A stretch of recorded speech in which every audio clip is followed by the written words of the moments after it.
Hello, everybody. Welcome back to the Hunter Base podcast. What do Maverick Hunters do when they're not hunting Mavericks? They go back to the base, recharge, and shoot the shit. I'm your host, the most Zeromaster, and tonight I am joined by two wonderful guests. First guest, I don't think has been on the podcast before, but is a longtime friend of mine, fellow streamer and content creator.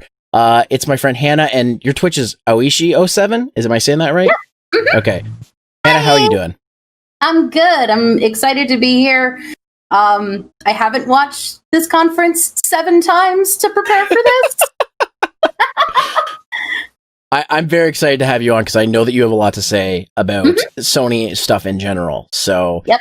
And some things more than others, but like I'm just really excited to have you here. Right. Just in association, we were just discussing a moment ago. Hannah's husband Eric, aka Chow, has been on a few times this podcast. So if you know Chow, it's from the same household and the same and crazy. If you watch any of Zero's streams, I have been on a few of those as well. So exactly. We're actually have a stream that's on / not on co-op of us doing Anime Souls. So I want to play that. Yeah, we need to finish that. AKA I forgot the real name of the game because I keep calling it Anime Souls. Code Vein. Code Vein, that's the one. Yeah, we got to finish that one. I have been grinding in it though, so I'm getting my level up to get up to you. Yeah. And my other guest is another returning guest, a fellow member of Versity Gamers, game reviewer and critic. It's my pal Blonde Guy Gamer. I don't know about critic as an official title, but hi. Does videos on video games. There you go. I like to talk about video games, which is why I'm here on the podcast where we talk about video games. The only thing I forgot, I left out of your, the thing I totally forgot to leave out of your intro was former Power Plays editor. I mean, you can just say I edited your Power Play stuff before. Yeah. That'd be about it. Yeah, but yeah, I'm glad you're both here because, like I said, you both have a lot to talk about. The main topic today, we are going to be talking about the PlayStation 5 conference that recently happened. But before we get into that, there's a couple of smaller anime-related announcements that I want to talk about. And I say smaller, but some of these are kind of big. At least one of them is really big to me. But the first one that I want to talk about is ReZero Season 2 finally has a new date.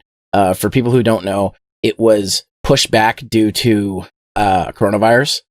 It was supposed to come out during spring, and they just didn't have time to finish it, so now they have a new date, which is good. I haven't seen ReZero, but I know a lot of people are excited about it. It comes out the day after my birthday, July 8th. I've watched a little bit of ReZero. I think I got through about 10 episodes of it, and I know that it really picks up around episode 15. That's where everybody apparently really hit the Can I swear on your podcast? Yeah, you can swear. Say whatever you want. Okay, that's where a lot of people hit the what the fuck wall. Mm-hmm. So that's just based on my own experience. It's not a bad show. I just watched it a year and a half after it came out, and I watched the dub.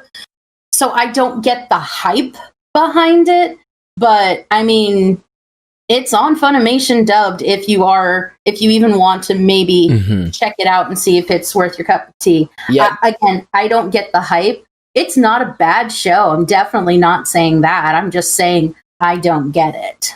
Yeah, I haven't seen it either, but I've been told that it's like a death loop thing. Isekai kind of show. Isekai death loop, yep. And I've seen clips of it, and obviously people really like characters like the main girl Amelia and Ram and all those characters. So, and Felix, if you're into that. I hear a lot of stuff about the show, but I haven't seen it myself. I'm thinking of giving it a shot now that we're getting season 2, but I've also heard season 2 is the same thing from another perspective, and they've added more stuff to it. Because they did a director's cut of the final episode, I think. And before they release this, and I think it's so it could tie into this season a lot more. So, if you're a big fan, this is going to be a big deal. Yeah, I get the that. show. So maybe I'll watch the first season. I haven't decided yet. I'm currently going through Kaguya season 2. I'm trying to get caught up on that. So one anime at a time for me. If I can just plug an anime that I'm watching really quick that I think everyone should watch, it's My Life as a Villainess, All Routes Lead to Doom. That show is some of the funniest shit I've seen in so long. It's so much better than it has any right to be. If you're not familiar with this show, a girl gets reincarnated in a dating sim that she was playing, but she doesn't play the heroine. She plays the villainess, and her path in the game ends in either death or exile, and she is now doing everything she can to avoid that. And subsequently, all the guys are now interested in her instead of the heroine, and also some of the girls are interested in her. It's fabulous. I love it. It's so great. funny. I think I actually saw a trailer or something for that. Oh, I'm sure Crunchyroll was pushing it super, super hard. Okay. Yeah, maybe I did. Maybe But I it's have, so because that good. sounds very familiar. I'll have to look into it now. Because I do this thing with anime, like I watch clip channels just to get like a feel for the show, see if I want to watch it or not. As much as I, complain about clip channels, all the time, they're the one, that's how I figure out about anime these days. But I'll have to check, I'll have to look into that one. The clip channels that do the when you walk into the room at the wrong time things. Oh man, there's so many of those. But anyways, yeah, ReZero season 2 is coming. A lot of people are going to be happy, like my pal Excalibur, probably ecstatic because his wife was in that show. So that's coming. Another big one that I don't think anyone was expecting because there was a rights issue. And the creator of the series has been sick for a long time. But No Game No Life is getting a second season after 7 years of waiting. So this is another show I haven't seen, but I've heard a ton about, and I probably will watch the first season now that this has been announced. We don't have a date yet, so we don't know if it's coming this year or it's coming next year, but we know that it's announced and it's in production. So I have no idea. I'm expecting next year at the earliest. But yeah, this is another big one that, that was thought to be after the same thing that happened to Keijo. After the first season, it lost its rights. So we didn't know if it was going to get, continued or not, but I guess they figured that shit out. So now it's happening. Did you watch No Game No Life, Hannah? I didn't. It is on my Netflix watch list, so I'll probably go through and watch that after I'm currently working through Parasite on Netflix. I pick a show on I started watching Parasite too. I pick a show on each streaming service that I have. So I have Villainous on Verve. I have I don't know what I'm watching on Funimation. I haven't been on there in a while. And then I have Parasite on Netflix. So once I finish Parasite, which I think I only have 9 episodes to finish, I'll jump to No Game, because my friend Tara is like, oh my God, you have to watch No Game. And when I told her that season 2 was happening, she was so excited, because she's been complaining about that for about as long as I've known her. It's been one of two things. There's no season 2 for No Game No Life, and why haven't you watched JoJo's yet? Which now I'm all caught up on JoJo's. So have you watched all of part 5 now? Yeah. Right. Which is a discussion for another day. We may just have to do an anime podcast, or I can come on your podcast if you guys are still doing that. God, I haven't done my podcast in so long. Well, in any case, we'll probably be talking about. I need to talk about JoJo's at some point. I haven't talked about it yet, so please, even though I talk about it all the time. When you talk about JoJo's, please bring me. Oh no, yeah, exactly. Yes. So No Game No Life, I'm really happy for the people, because I heard the movie came out a couple years ago and it was fantastic, and it left, and it was it ties in apparently to the next season that's happening. So I haven't read the light novels. I don't know anything about the anime, but apparently this is what I've been told. And yeah, I don't expect it to come out until 2021, but the fact that they figured out the rights is good, because this was a really popular anime when it came out, and a lot of people were upset when they heard about the rights issues. So yeah, the only thing that's left with that, as I know, is that the creator has to finish the last light novel so they can finish the story up, because he's been really sick. So we don't know if that's even going to get The light finished. novel is kind of inconsequential to the story, because I don't think the anime covers a bunch of the light novels. I think it covers maybe one or two. It's like a guideline, I think. Yeah. But yeah, in any case, this is great news for anime.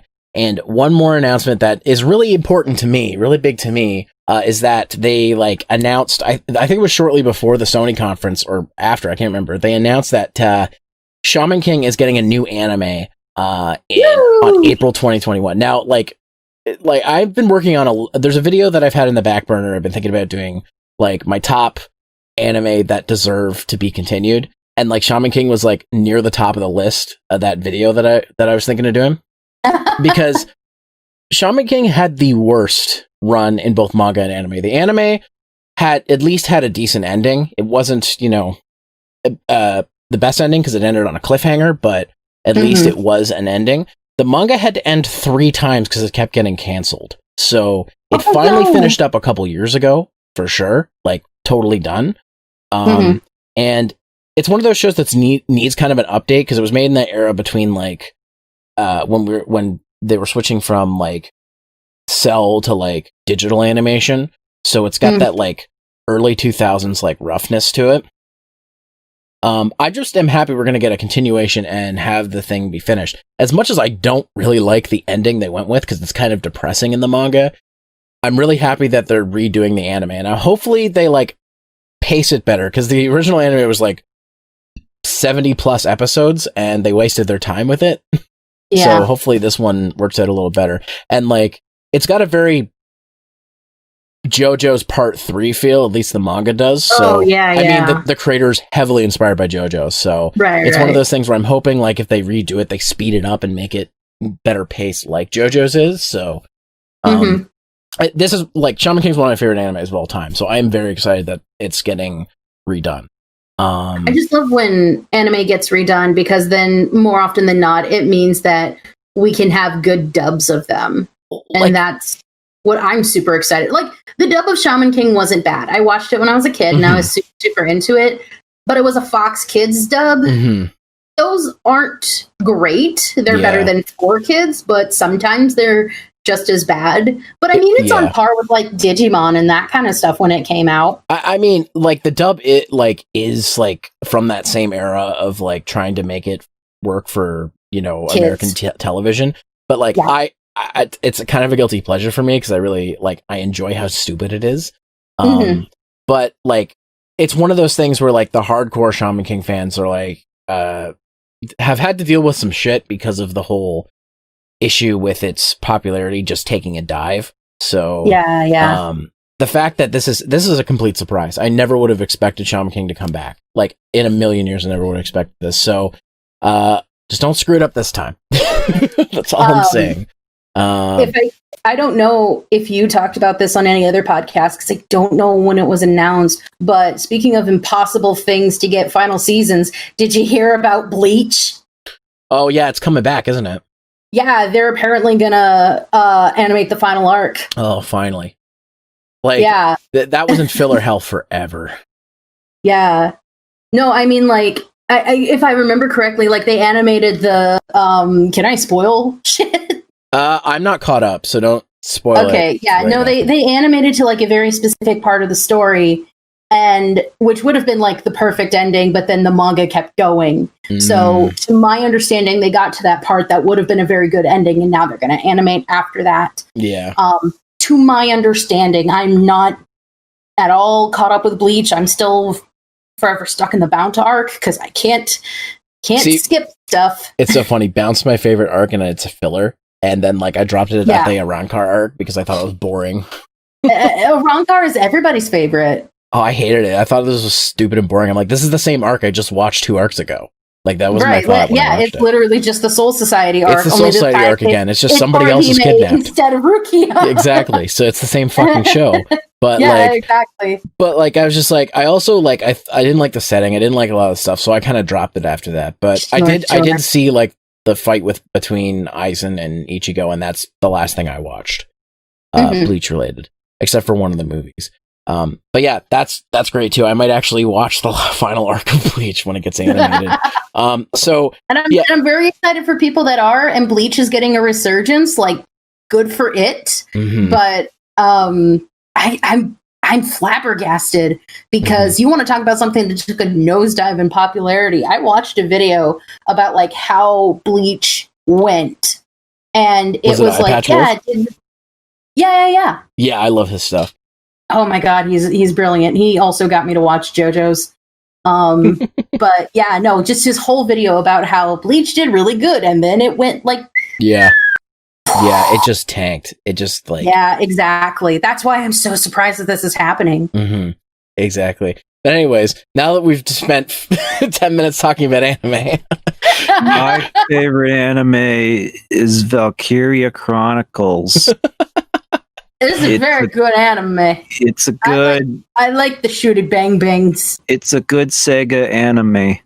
That's my favorite Sega anime. if you're going to talk about a Sega anime, you got to talk about the Persona animes. Apparently, only one of them is good.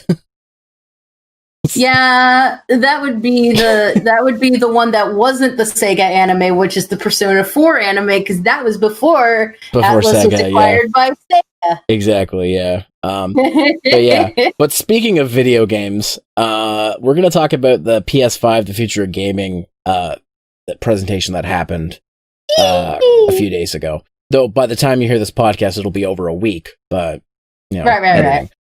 So just a heads up here.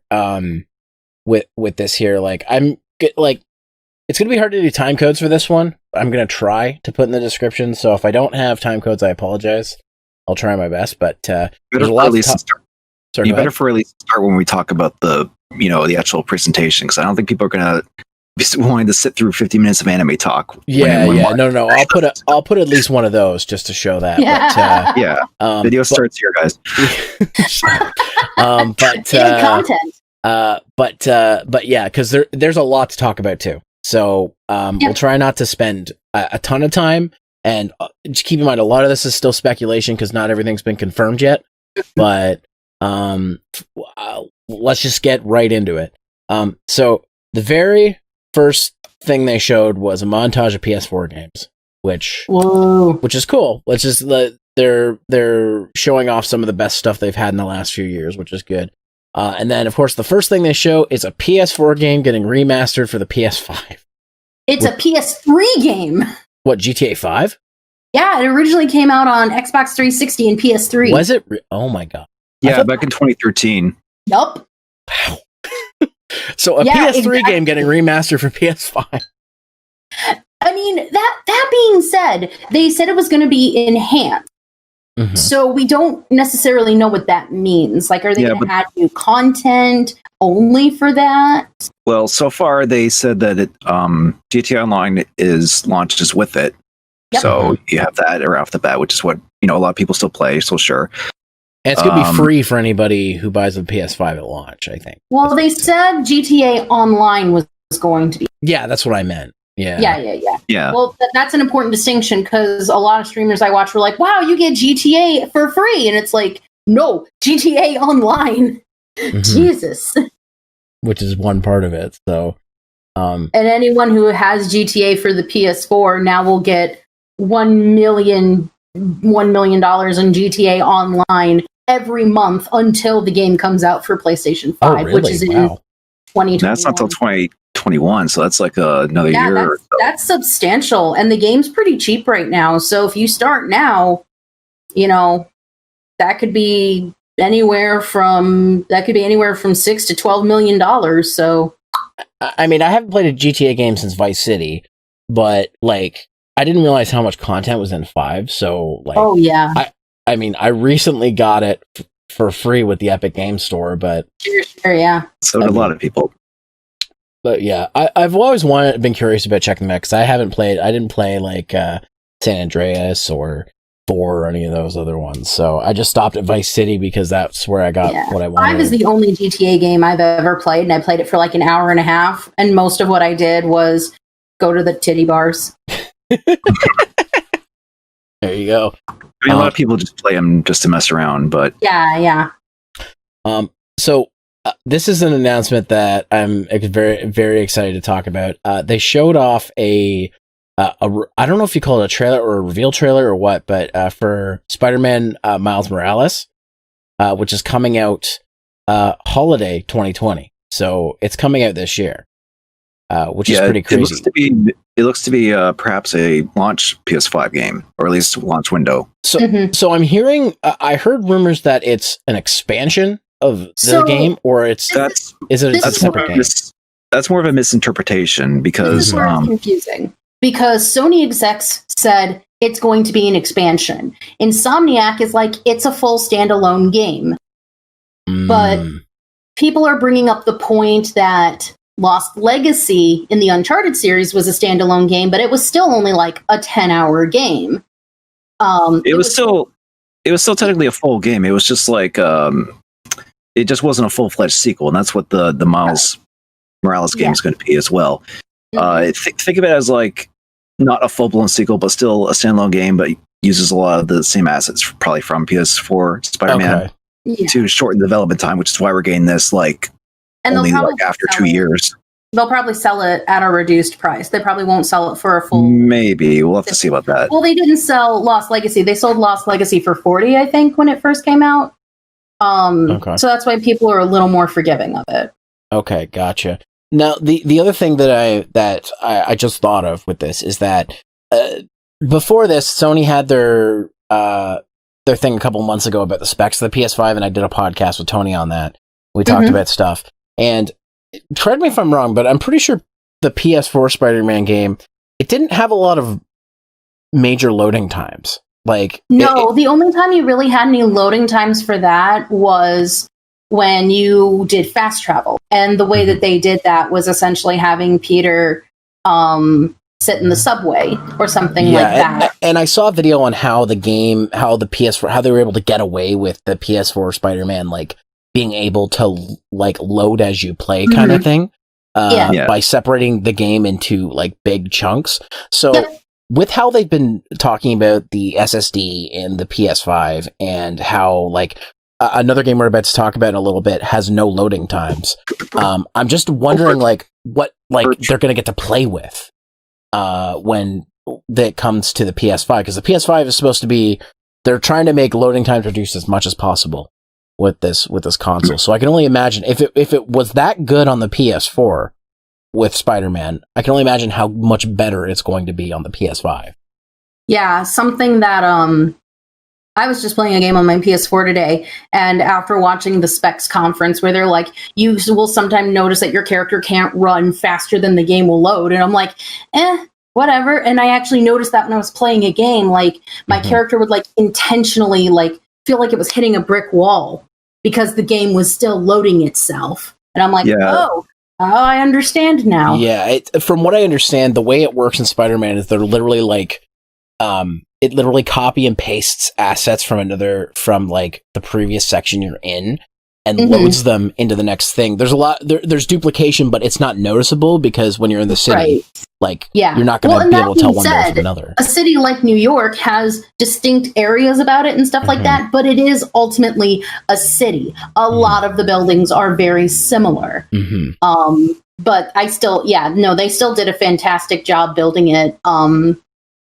And I think that Miles is going to be good, and I think it's going to lead into a sequel with potential Spider-Man co-op where you play as both Peter and Miles, and that would be awesome.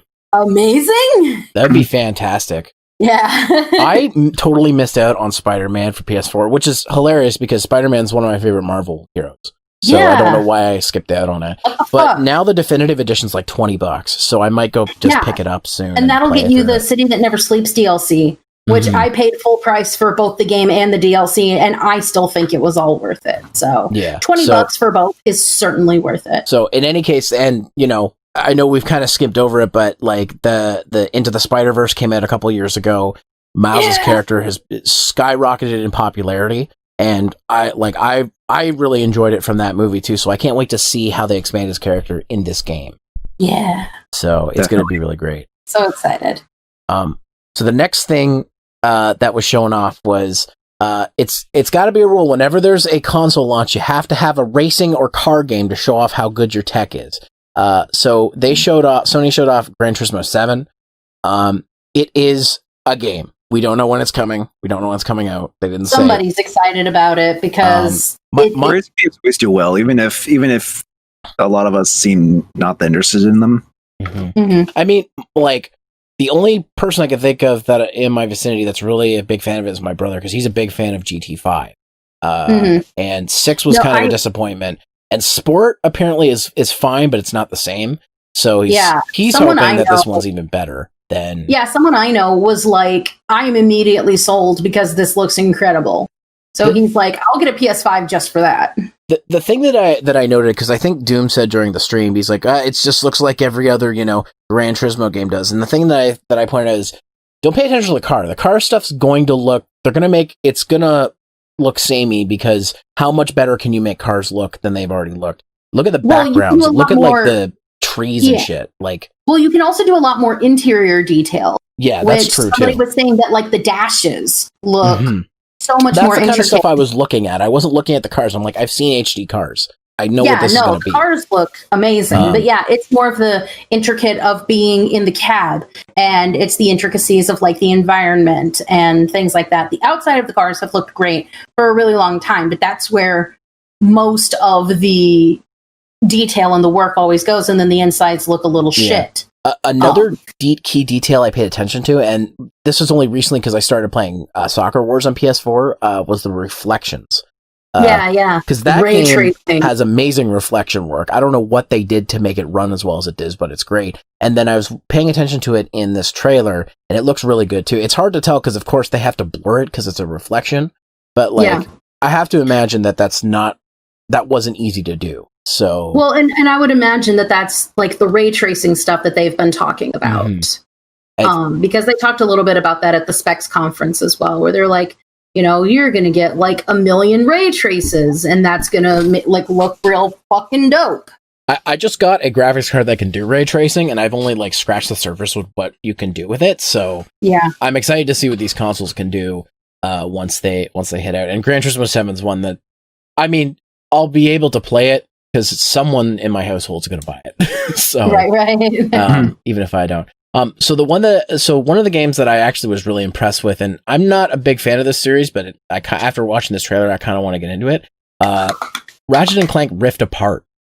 It looks really, really good, and the whole like chain jumping thing where you could like jump into like a rift. It's like seamless. It's like holy shit. If that was, they said everything from this point, from after the Spider-Man trailer forward, was captured gameplay. So I'm like, okay, if this is true, what was that? Sorry? 5. It was after Grand Theft Auto 5. So even the Miles Morales stuff was. Okay, yeah. So in any case, like they only showed PS4 footage for Grand Theft Auto 5. But anyways, if that's true, like if this game plays that way and you don't got to load, and like it doesn't need to load between segments when you do that, that's really fantastic because the game looks really good. And one thing I commented on is how crazy it got in the sections they showed us with all the like shooting and stuff. I'm like, and I asked him, like, I think I asked Jordan, I'm like, is this what the other Ratchet and Clank games are like? He's like, well, they don't get this crazy. No. I'm like, yeah. He's like, some sections maybe, but not on the level that they're showing us. Like, I'm like, oh, okay. Some sections get that crazy if you use like the mini nuke or something like that, and you blow up a fuck ton of shit at one time. But there are so many NPCs. There's so many multiple enemies, and the environments are so lush. Like exactly. That's the thing. There's so much, and it was like legitimately like giving me a little bit of whiplash because you jump from one spot to another, then you have to like reorient yourself real quick to be like, okay, so the enemies are over there now. But the thing that like blew my mind, and it's such a dumb little thing, the reflection on the ground where Ratchet was walking was so insane. And I think that you were talking about like the no loading in between. I think that's what the dimensional rifts are. Like you're still going to have a tiny bit of loading. It's kind of like how in God of War, when you're traveling to the different places, you walk in the tree section. So the game has time to load it, but you can walk around in there and you're constantly talking with Atreus. So it feels like you're still progressing, but the game is loading itself. I think it's going to be similar to that, but it's going to be a fraction of the load times that we've seen. One thing I definitely want to talk about with this one is that this was the game that when the conference was going on that I was like, that I could see why this was on PS5, like just the graphical fidelity, like the way things look. Like people always think at the start of these generations, how much better could it possibly get? Once we got to HD, people were like, how much better can graphics get? And this is like quite a jump. Like, and like I've been playing new games on like Max on my new PC. So I've seen games look good, but I'm like, this is like the first time I've been like, that looks like it can only play on the PS5 or greater. Like that's what I thought when I saw it. Blondie, you haven't said much. Is there anything you want to add to Ratchet and Clank? Have you played them? I've only played the PS4 one, which was essentially like the reboot / remake. Yeah, like movie. Yeah. And I did like that, so I am looking forward to this. I still need to play the other ones, but I think what got me about this one is that, you know, Sony was making a big deal about, hey, this is the SSD, it has an SSD drive, there'll be like little to no loading in these games. And I think this is like the first game where they actually take advantage of that and actually make it into a mechanic where you're like where you can we're being transported to different environments, and you know, and there's a quick transition between them all that's only like maybe a couple seconds long. Yeah. So it's very seamless in that way. And being able to like zip across environments with that mechanic as well quickly. So on a technical level, I say it's the most impressive game that we've seen so far that definitely makes use of the the PlayStation 5 so far anyway. Yeah, so it, definitely, because like one of the main things that's been since gaming went digital with, you know, the PS1 and disc-based consoles, and even now with digital games, the biggest problem has been loading. We haven't been able to get away from loading. I mean, even Switch games, even though they're on cartridge, there still is loading sometimes. So the fact that they finally found a really good solution for it, it's not going to be across the board. There's still going to be games that are going to have to do major loading for major stuff, but like, this is a step in the right direction, and seeing it work in real time with Ratchet and Clank, like, makes me feel like they're just scratching the surface on what they're going to be able to do. So I'm very excited for what comes with that game. And now I've got a bunch of Ratchet and Clank games in my collection that I need to play. So I get ready for this. And then before we jump real quick, there is a new character in this Ratchet and Clank game. There is. It's Pomelo. Yeah, I was just like, oh yeah, there's a girl one now. Like, just showed up. We're like, what? Like, yeah, that's all we got. It's like new character here. Ratchet. It's fine. There are people on Discord who already have her as their icon. I talk to, so I'm not gonna lie. I think she looks really cool. I'm excited to see what her deal is. So because that's the other thing. The Ratchet and Clank games always have really great female characters, be it Courtney Gears, who's a Britney Spears parody, or Angela, who's in the second game, and she's like my favorite character. She's so fantastic. Like there's such good female characters in the Ratchet and Clank game. So I'm really looking forward to this new Lombax female. Speaking of cute girl characters, that was kind of like a thing I found through this thing. There was stuff with animals, which the joke in my stream was furries again. Cute girls, and Skate 4 looks great. That was the main thing that was being talked about. But this is a good transition because the next game that show was Project Athia. I think that's how you say it. It's a PS5 exclusive. It's an adventure game with a cute girl. That's the easiest way I can explain it. A cute druid girl. Yes. Druish. Funny. Druish. I'm gonna use these Mashikana roots to like squeeze the Mashuka out of you. So anyway, this is a new Square Enix IP from the looks of it, and it's actually being made by is it the studio or is it the engine that did Final Fantasy 15? I believe it's the engine that did Final Fantasy 15 because I know that the director, I think, is Tabata. But I don't know what else Tabata has worked on. I can try to find. Well, in any case, we can hope that this won't take several years to actually get made and released. So yeah, that was the joke that I saw kind of across the way, where it's like, oh wow, I can't wait to play this game in 8.5 years. It's a Square Enix game being announced. It's only 10% complete. Well, it is being designed exclusively for the PlayStation 5. Yeah. So this is a potential sequel, but the wording makes it feels like it could maybe get ported later. Who knows? I don't know. We'll have to see. Okay, so I did look him up real quick. He was the director for Crisis Core, and he was the director for Type 0, and he was the director for Final Fantasy 15. Okay. So he's worked on quite a bit of stuff. So yeah. Okay, cool. That kind of gives me a little more interest in it now because I agree. I didn't really know anything going into it. But now I'm like, I'm gonna have to keep this one on my radar. Very excited. So yeah, Project Athia, PS5 exclusive, coming probably eventually. The next thing, speaking coming of animals, to the PlayStation 6. let's hope it's not a Last Guardian situation. Listen. My friend Casey is still feeling that one, and she used her original pre-order of that game to buy it. She pre-ordered back when the PS3 was new. But yeah, so speaking of animals, once again, Stray, which is a game a game where you play as a cat in a robot world. It looks like the greatest video game that's ever been Finally, created. I can play as a cat. A courier cat. It's Cat Stranding. No. The other joke that kept coming up is there are a lot of Strand type games coming out on this conference. So yeah, Stray, we didn't get too much. It was just just like a little segment. But from what it seems like it's like Earth, another thing, post-apocalyptic or Earth being void of people. That seems to be another thing that's going on, a trend. But like, it's the Earth is inhabited by robots, and you are a cat. So it's coming out in 2021.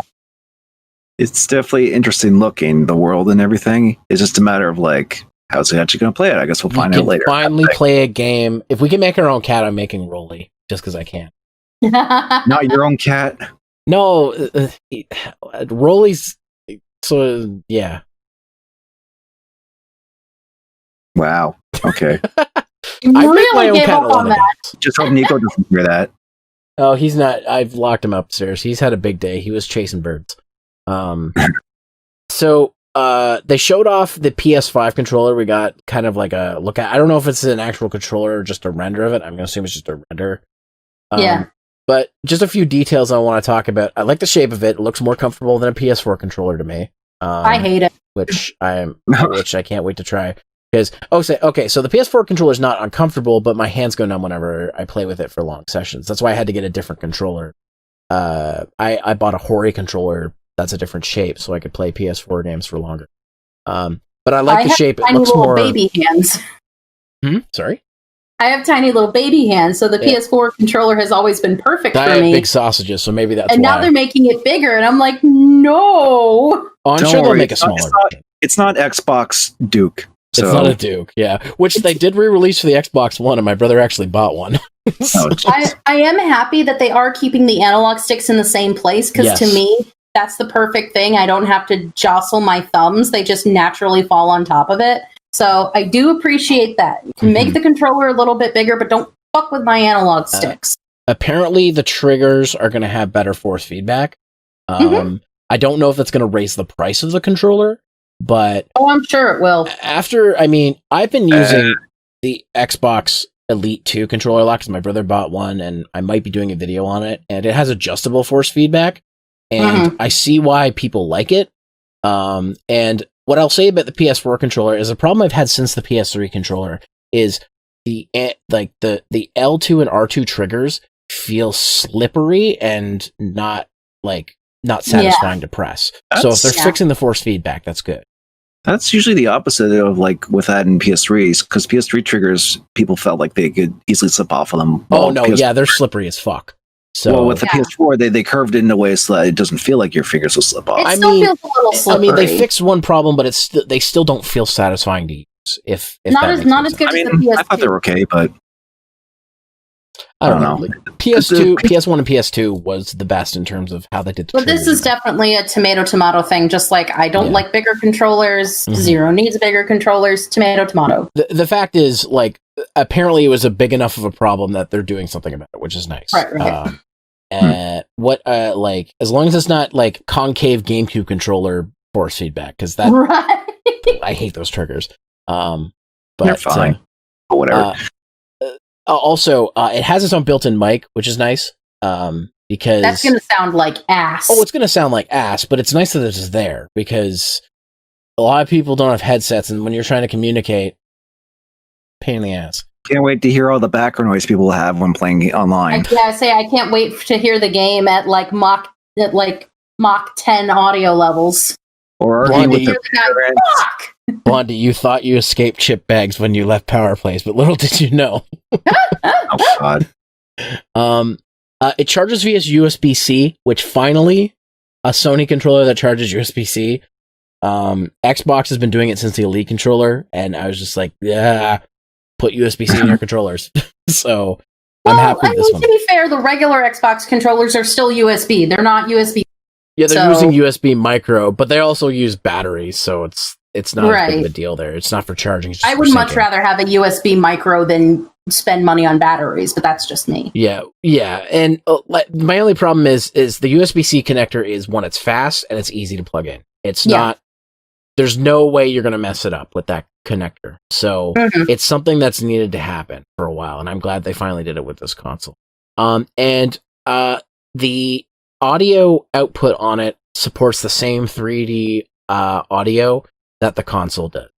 I won't get into another technical thing about what 3D audio is. Just basically, it's surround sound simulated without needing surround sound is the easiest way I can explain it. And that's a very basic explanation. That's not even the full thing. So I mean, I'd figured as such.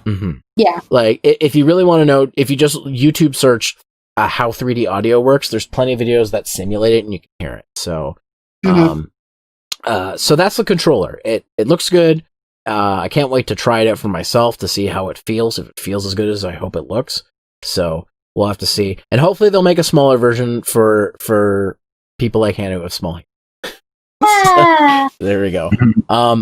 The next game that was shown off was, I'm not sure if it's a space exploration horror game or what it is, but that's what it feels like. I'm talking about Returnal.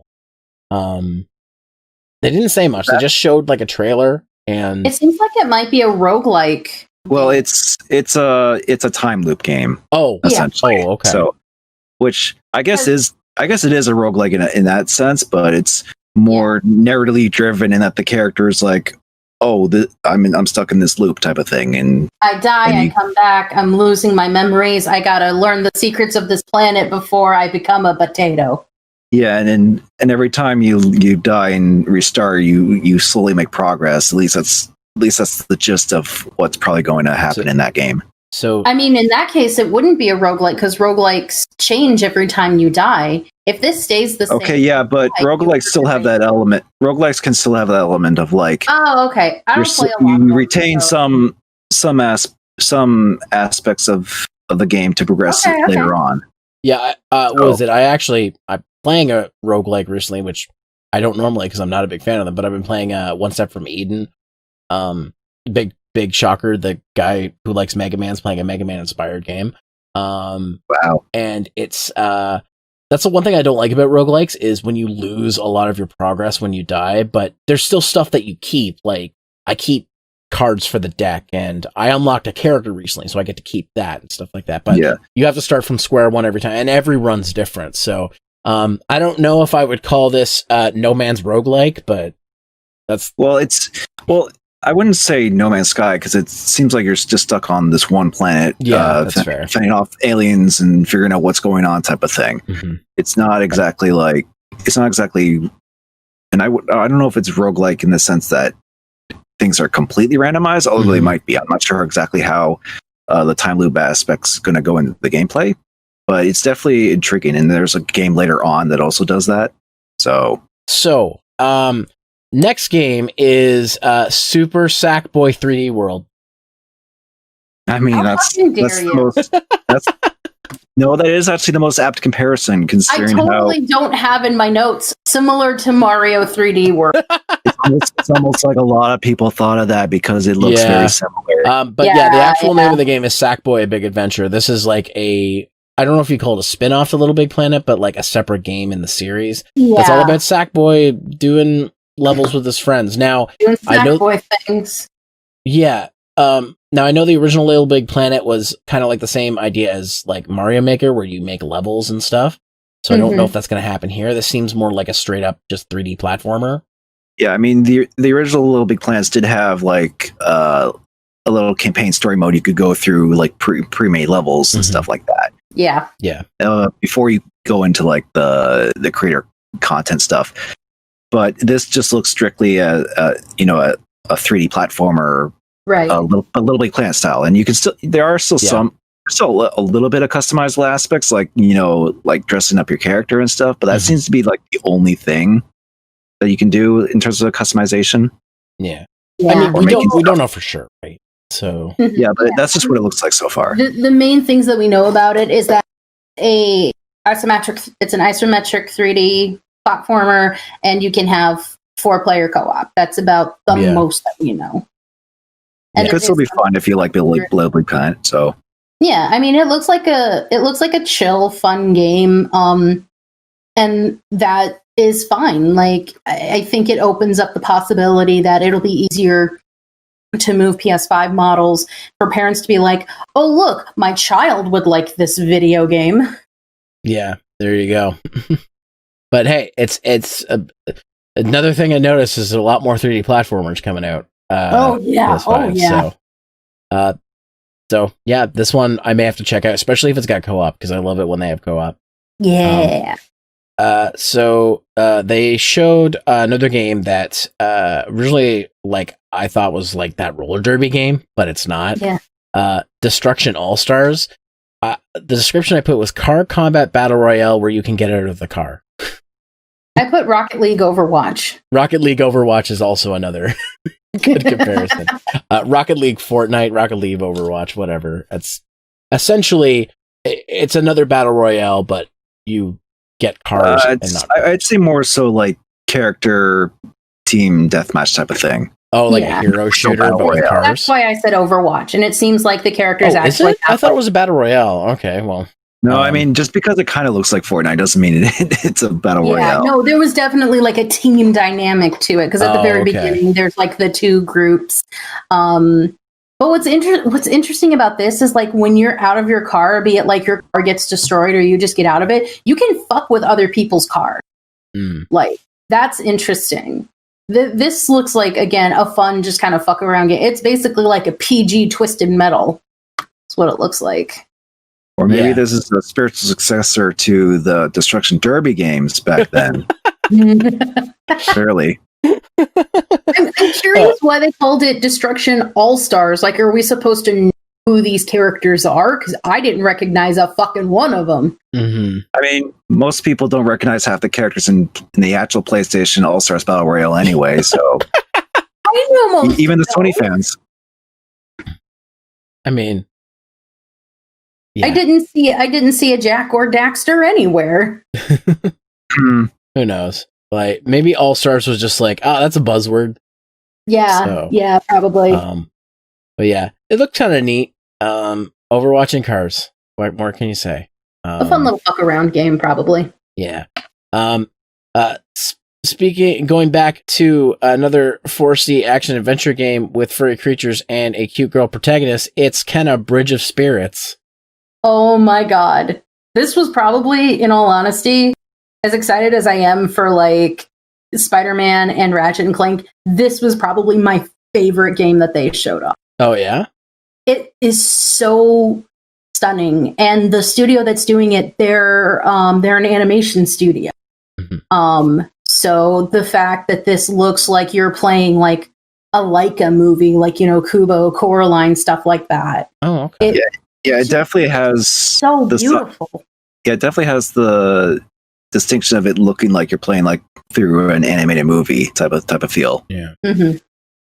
And for me, this is what I want in my next gen system. I don't want hyper realism or anything. I want to see what we can do artistically with graphics, and being able to play something that looks like an animated movie is is a freaking dream. There's a couple other games on here that they just push the boundaries of what I've seen on a console, and I'm so excited because it's so vibrant and bright and fun. And I'm like, yes, this is what I want. I want video games to be fun, please.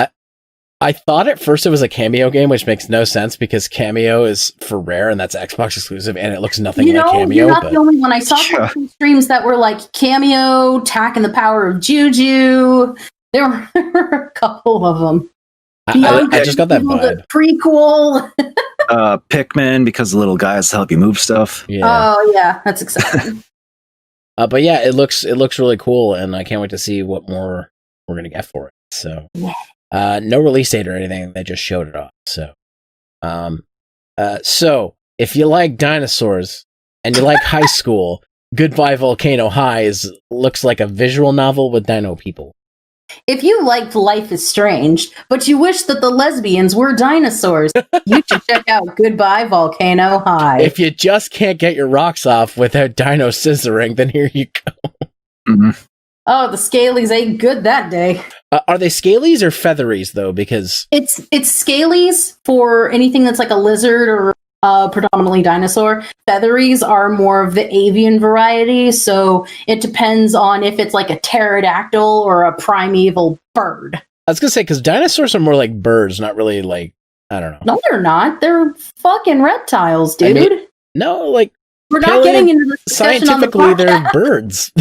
So they're related to birds. They're not like entirely like birds. I don't know. Like, well, you could say yeah, whatever. That's not going to go. It doesn't matter. It's a video game about dinosaur high schoolers, and it's coming in 2021. Yeah, I mean, it's definitely one of those like coming of age type of stories things, and I'm like, okay, the art direction animation looks nice for what it is. Yeah. I just don't know what type of actual game it is. Is it just a narrowly driven game like Night in the Woods type or Life is Strange type of thing? I don't know, but I was getting an Oxenfree vibe from the trailer. I don't know why. But because it's appealing to the hipster indie demographic. I don't know, man.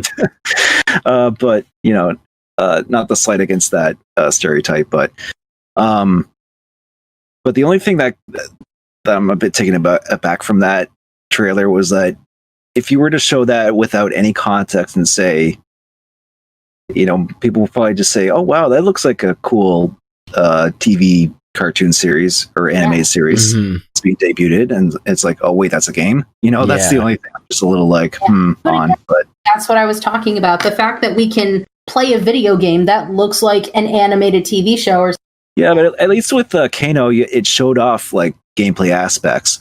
But I just mean sorry. I just mean like if this is what the game is going to look like, because a lot of times like they do that, but then there's always this really stilted look when you get to the 2D sections where they have a very stilted walk to them or something like that. Or if they're going to adapt, like they didn't we don't even know what the gameplay is going to be.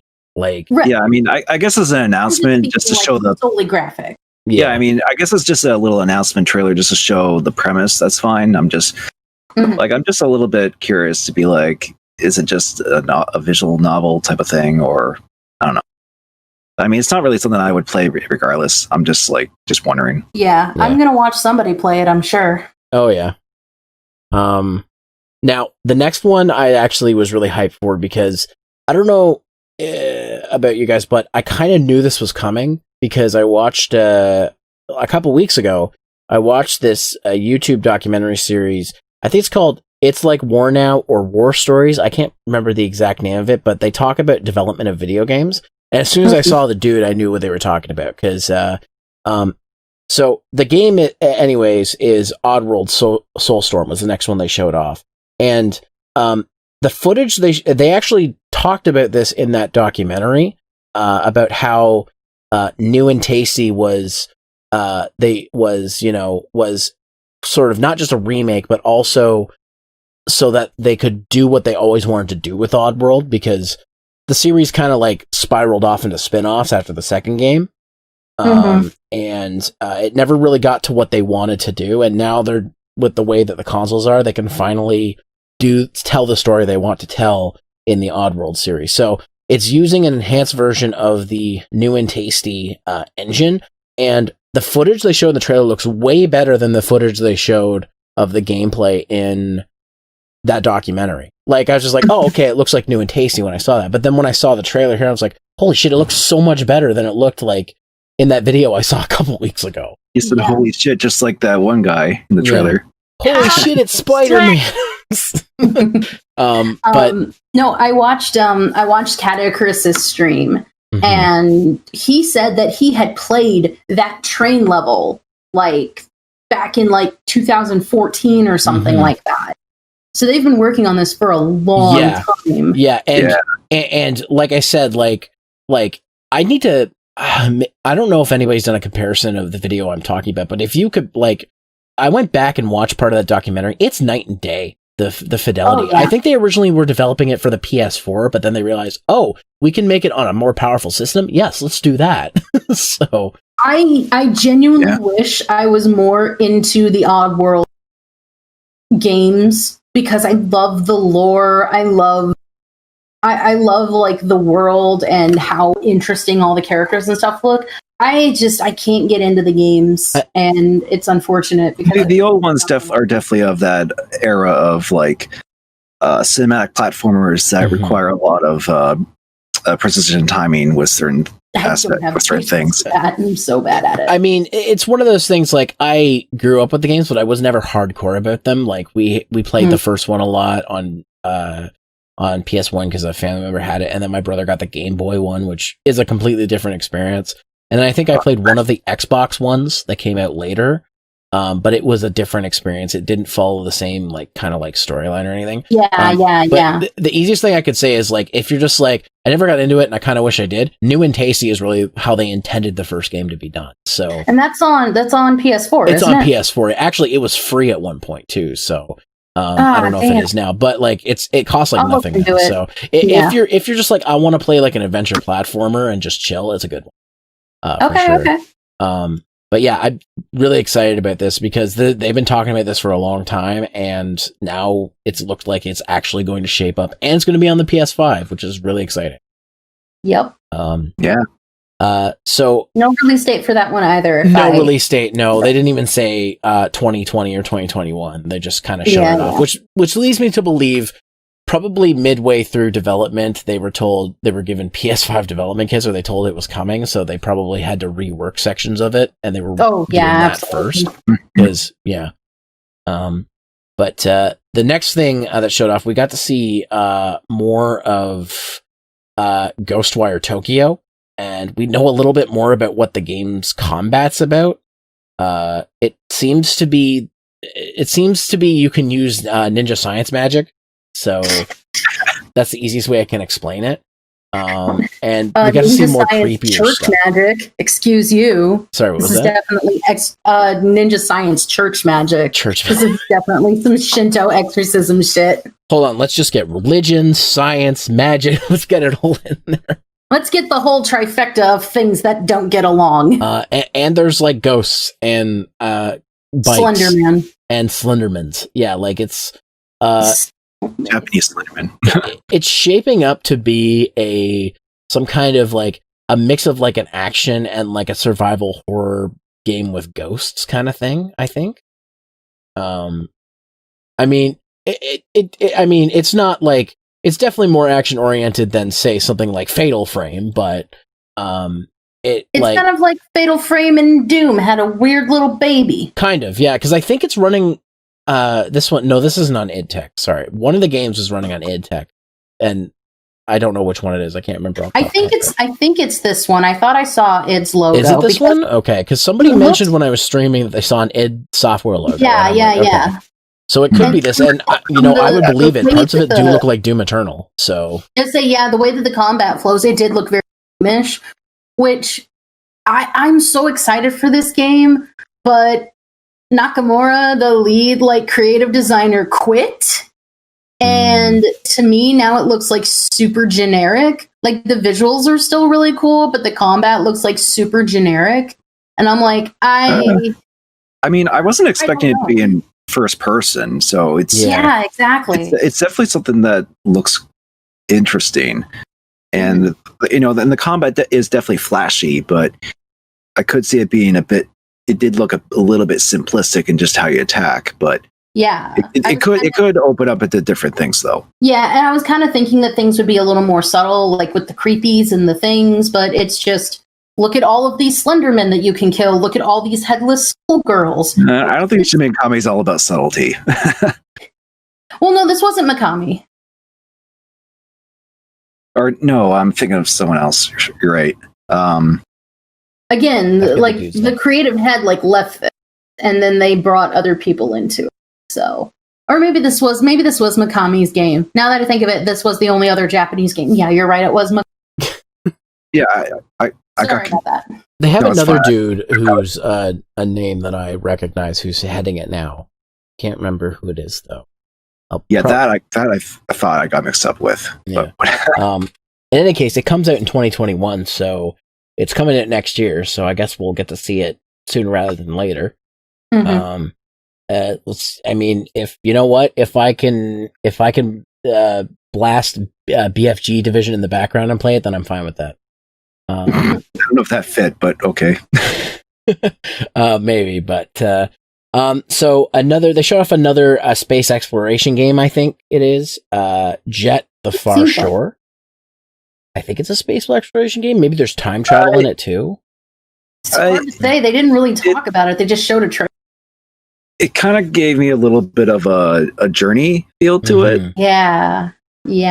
Like in those shots where you're like just traveling along in like a little space pod or whatever, and like on like the alien planets or whatever. Mm-hmm. So, I mean, it looks interesting. So it's coming out holiday 2020, so it's coming out this year. So, I'm assuming we're gonna get to see more soon. So, that is if it doesn't get delayed, but we'll see. Right.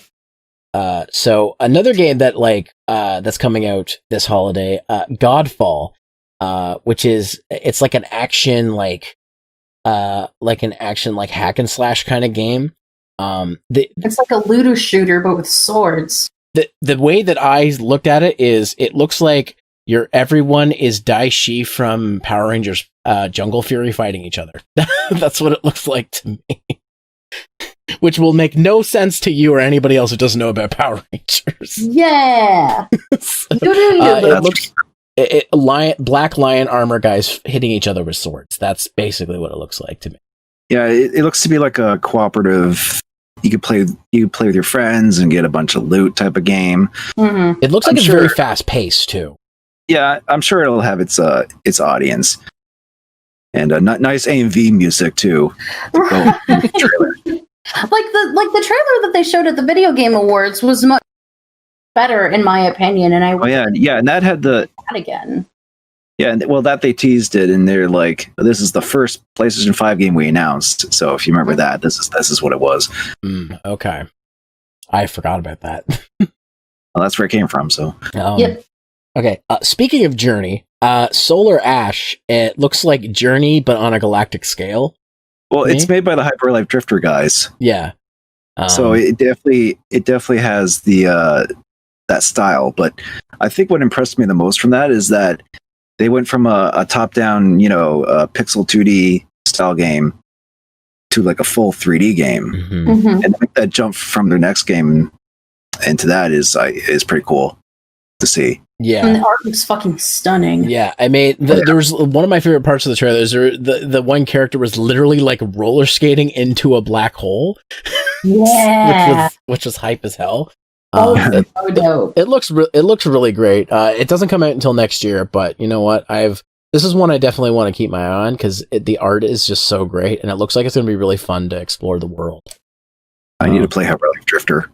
Yeah, I haven't played Hyperlight Drifter yet. I need to. But I just need to watch someone play it. It doesn't seem like my thing. So I've never played the games in this series, but I know a lot of people talk about it. Has mixed opinions based on which game you're talking about, but Hitman 3 is coming out January 2021. Yep. It looks like Hitman. Well, yeah, but in the context of the more recent Hitmans, Hitman 2 has done well. Mm-hmm. So them doing a third one, and it's going to be like the last game in this new reboot trilogy. I think it'll do well. Hopefully. Well, because from everything that I've heard, people were mad that that the Hitman reboot was episodic. So as long as it's not episodic, people will pretty much be okay with it. Yeah. I mean, there's not much they have to do wrong to not do right. So, if that's the word, I don't know. They just quickly between games, they quickly showed off a little segment of, I guess, what the PS5 menu is going to look like, because it said press the PS button to. Yeah, we can assume that's like the system boot up screen. Yeah, possibly. And it looks sleek. They've been doing weird transitions this entire presentation. It's like they were like, oh my gosh, are they that we have circle X, or that we have circle X, square, and triangle as our symbols? Show them at all times. I kept expecting for the baby from the PS3 controller or commercial to pop out. I kept expecting it because I'm like, this is the same David Lynchian shit that would happen. It would have been awful. They made fairly decent bumpers in betweens. They wanted to do something I mean, one of them was basically like the game Perfection. Yeah. I actually made that joke when I was watching that with friends, but yeah, I'm sure the animators who did those were paid well. So yeah. So, but speaking of another mascot platformer, Astro's Playroom is another game. It looks kind of like a Super Mario 64 or Galaxy or Odyssey kind of platformer thing in smaller bits. Which is interesting because the Astrobot game, the last game, was a VR platform. So that was like a standalone VR game. Mm-hmm. It was actually a sequel to one of the game modes you could play in the VR Astrobots, little compilation thing. So they didn't say if this is VR or not. So I'm assuming it's not. Look like it initially. It looked like I don't think it's going to be VR. From what I've read, it sounds like this is going to be a free tech demo. So kind of like a Wii Sports or something like that. Yeah, that comes with the system. Or with the VR Astrobots thing. Yeah, because that was essentially Nintendo Land, but with PSVR.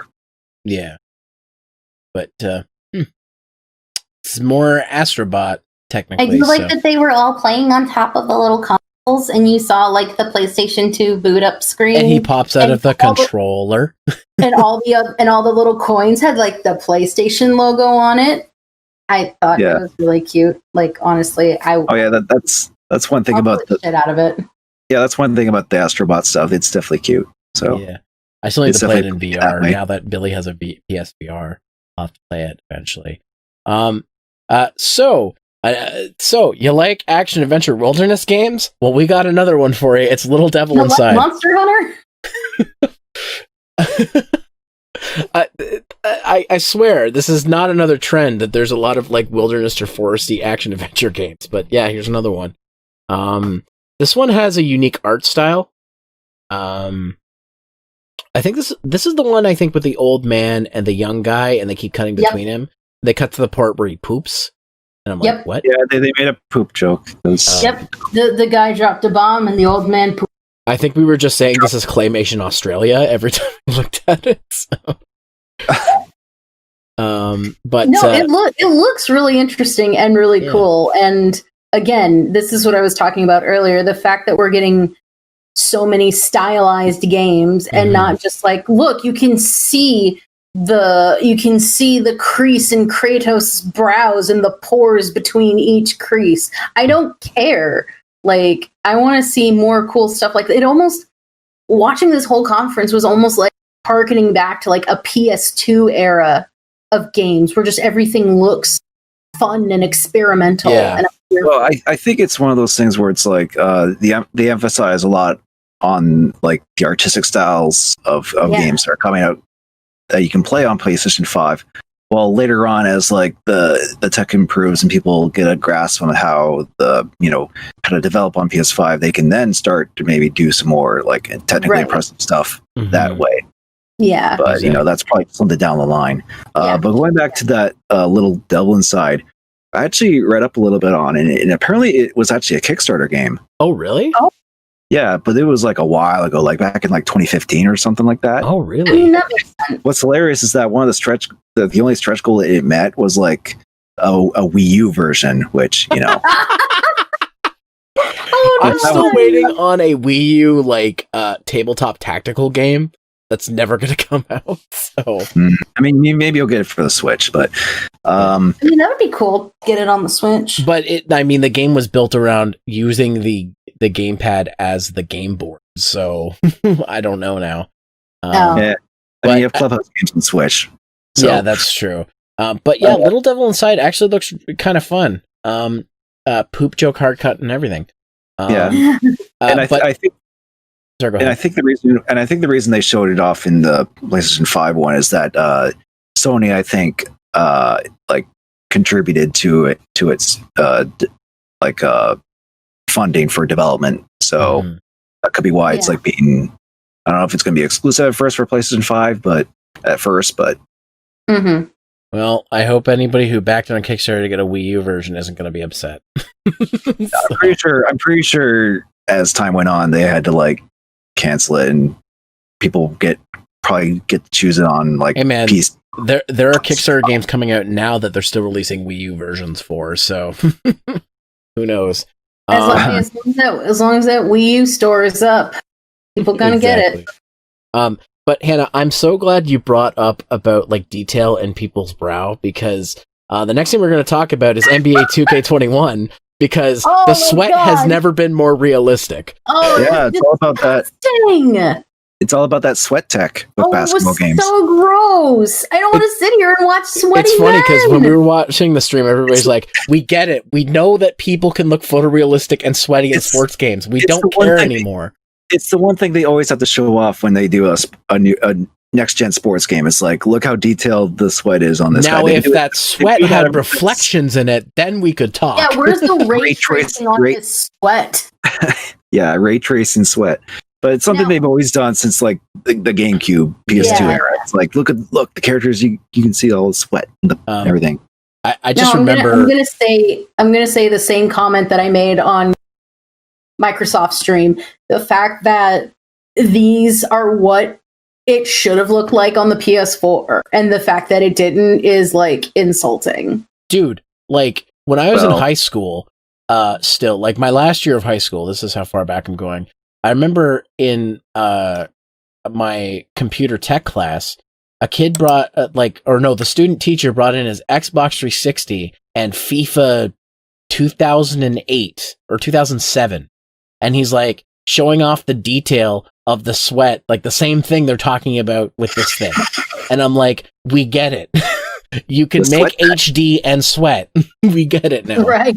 Hashtag sweat. Like I said, if it does reflections, that's something new I care about. But and again, they didn't show any gameplay. They just showed pre-alpha rendered cutscene of a very sweaty man. It was a teaser. Well, it comes out fall 2020, so yearly sports games are going to yearly sports games. So yeah. Good old sports ball. That actually brings up an interesting thing that 2K21 is still going to be out on the PS4. Like, there's no way they're not going to. Oh, it's EA, isn't it? Or no, 2K. Sorry. Yeah, it's 2K. It's 2K. It doesn't matter either way. But I have to wonder, like, how many of these 2020 and 2021 games are still going to be on the PlayStation 4? Because they can't just jump everything right away. Like, even Persona 5 was still on the PlayStation 3, and that game came out in 2017. Yeah. Who knows? I mean, it's usually sports games that are like the last ones that are released on the previous gen anyway. Like PS2 had like sports games up until like 2007. 2000. And unless you're Just Dance and you're still being released on the Wii and not the Wii U. Like, up to like 2010 or something, they were still doing PS2. But I mean things like Miles Morales and things like I don't think that's coming to PS4. I just feel like they want to take advantage of that PS5 hardware for that one. Yeah, but it's the things like, I know that Godfall is going to be a launch, so that's not going to be a thing. But things like Solar Ash, Hitman 3, basically anything that has a 2020 or 2021 release. I have Hitman and Solar Ash was 2021. Was it?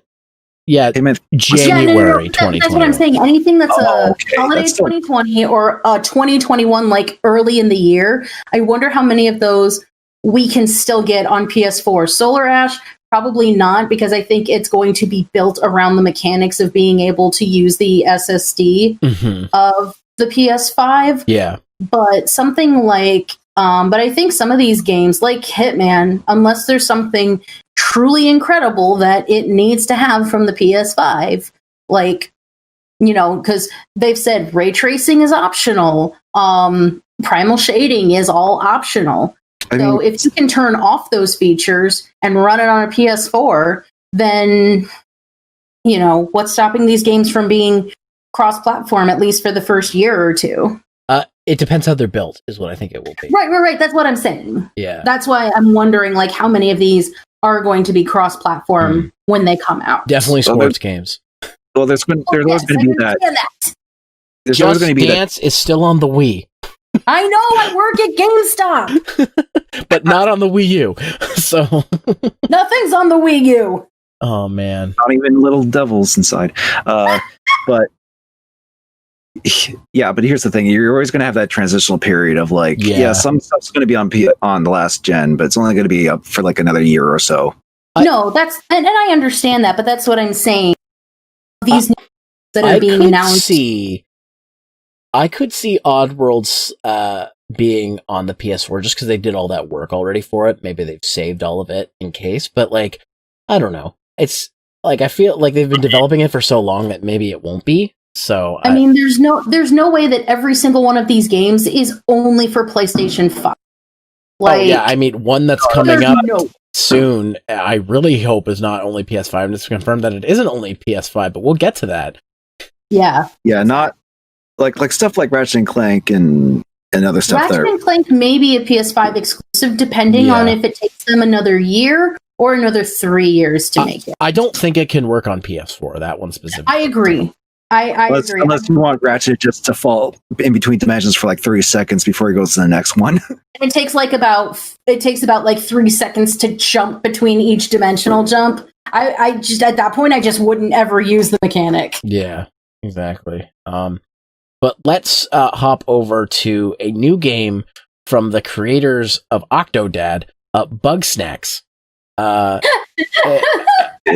game where you are New Zealand animals and you are what you eat, aka you start growing strawberries and onion rings from your arms, and it's weird, and I'm scared. It's definitely a quirky game. Really catchy. Oh yeah, it's a catchy song, but yeah, this was definitely like a very quirky game. The strawberries have eyes, googly eyes specifically. And it's not a game made by Rare, so it's not Vive Pinata. But I mean, they've just harnessed the power of sticking googly eyes on things and making a video game. Yeah, it's just, and it comes out holiday 2020. So I'm like, I should expect this because it's the Octodad devs, and I know that they make weird games, but. Yeah, it's like as soon as you saw that sign, it's like, oh, okay, yeah, this is definitely by the Octodad guys. It all makes sense. Yeah, exactly. But I mean, it does look really cute. It looks cute and quirky, so we'll have to wait and see. I like Octodad was fucking fun, so I cannot wait to see what this shows, if it's going to be on the same level. But a big one that at least my buddy that I was pretty excited for, and my buddy Excalibur was really excited for, was finally Demon Souls is back. Not Dark Souls, Demon Souls. And it's a remake. And it's not, this game's like Dark Souls, this game's like Demon Souls, god damn it.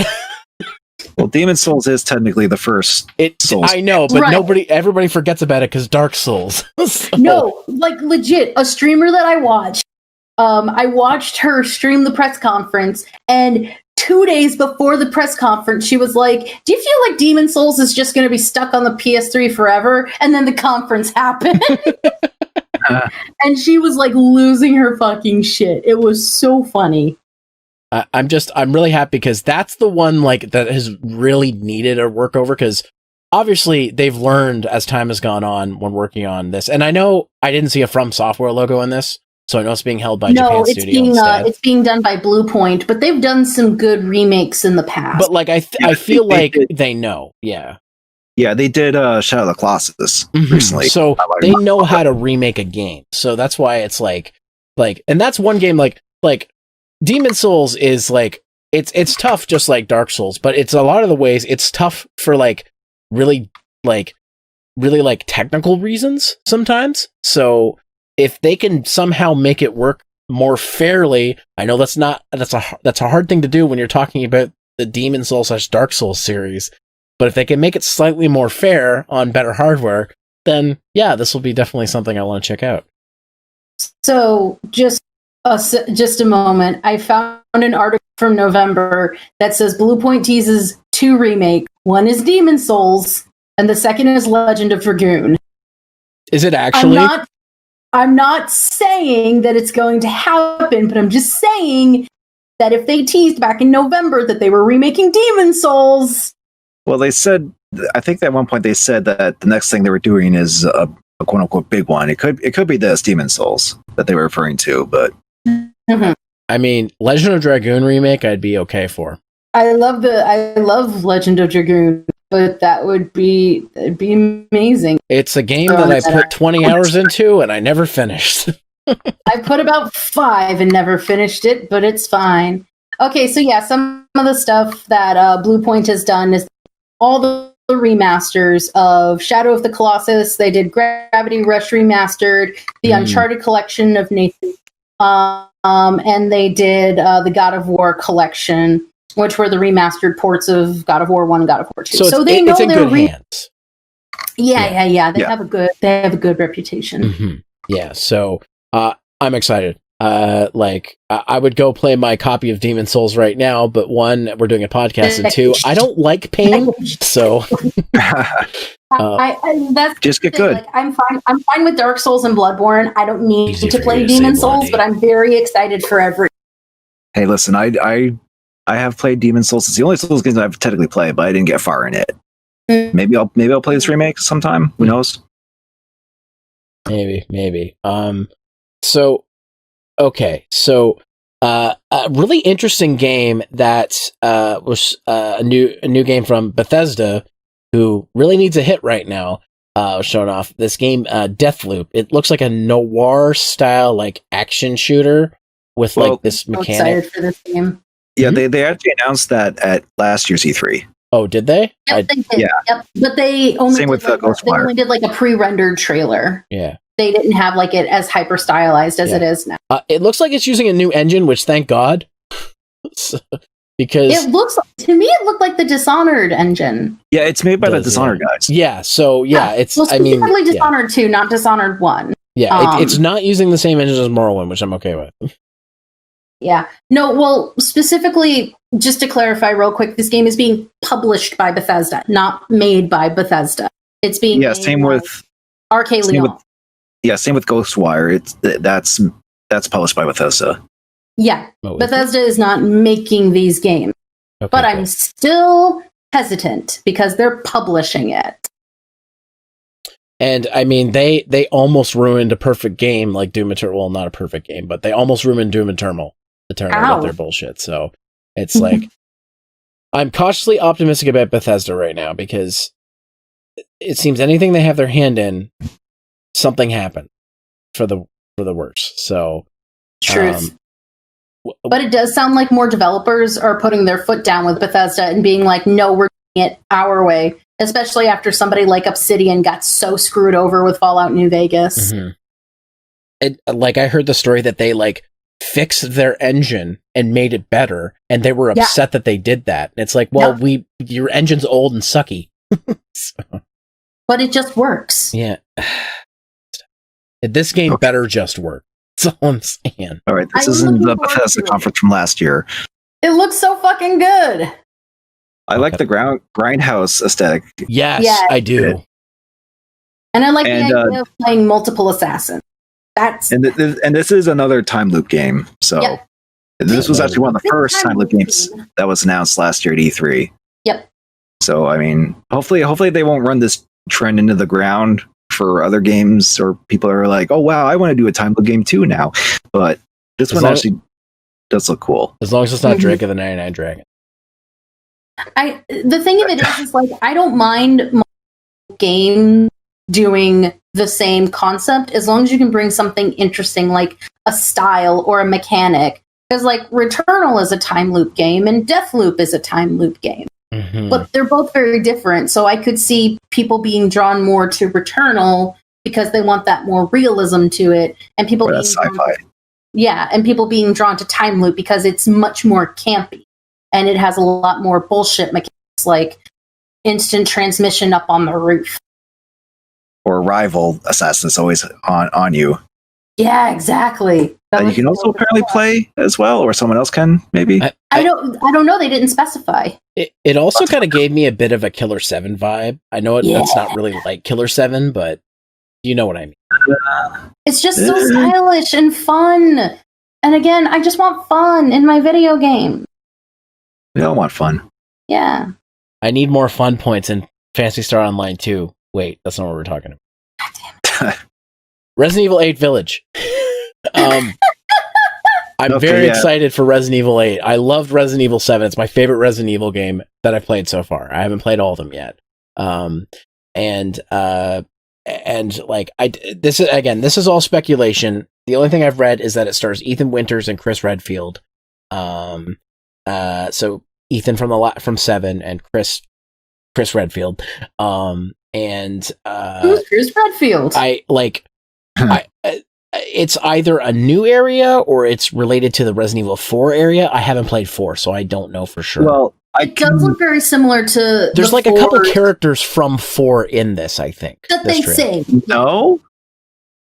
Hold on. I brought up an article on this. I mean, it's all speculation at this point. Yeah, like I think people have speculated. Yeah, nothing's confirmed that's Sadler, that's Krauser. Those are the two names that I've heard thrown around, but nothing's confirmed. The aesthetic looks very similar. I'll give them that. Yeah, I've definitely gotten Resident Evil 4 vibes in like its setting because it has like the castle and the European kind of village going for it. But I don't think there's, as we know so far, any direct connections to 4, if there is even going to be any in the first place. I mean, the only reason I thought that is because of the rumors of a Resident Evil 4 remake, that maybe they were doing this to tie in. Here's the thing, though. If it's anything like how they did Resident Evil 7 and the Resident Evil 2 remake, they're probably working, the Resident Evil 17 is working on this, while the remake team, who I think did 3, are going to do 4 kind of like in conjunction. So they could share like assets and stuff like they did between Resident Evil 2 and 7. The one character that people mention, I don't know who this character is, but apparently they're for Louis Serra. Apparently one of the characters looked like Louis Serra in the trailer. Okay. I'm going to say a hard no on that. Yeah. Because without spoiling... Well, I know you haven't played 4, but without directly spoiling things, I'll just say I don't see him coming back from 4. Oh, okay. I think I get the gist of it. But it looks really good, and people have psychoanalyzed every frame of this trailer since it's been out. I'm excited for the white dress lady. She looks wonderful. It's funny. I saw an article from, of all places, Kotaku, of course, after this, where they were like, they can't get Chris's, design straight. And I'm like, he got buff and fat. That's what happened to Chris Redfield. So yeah, of course he's going to look fat.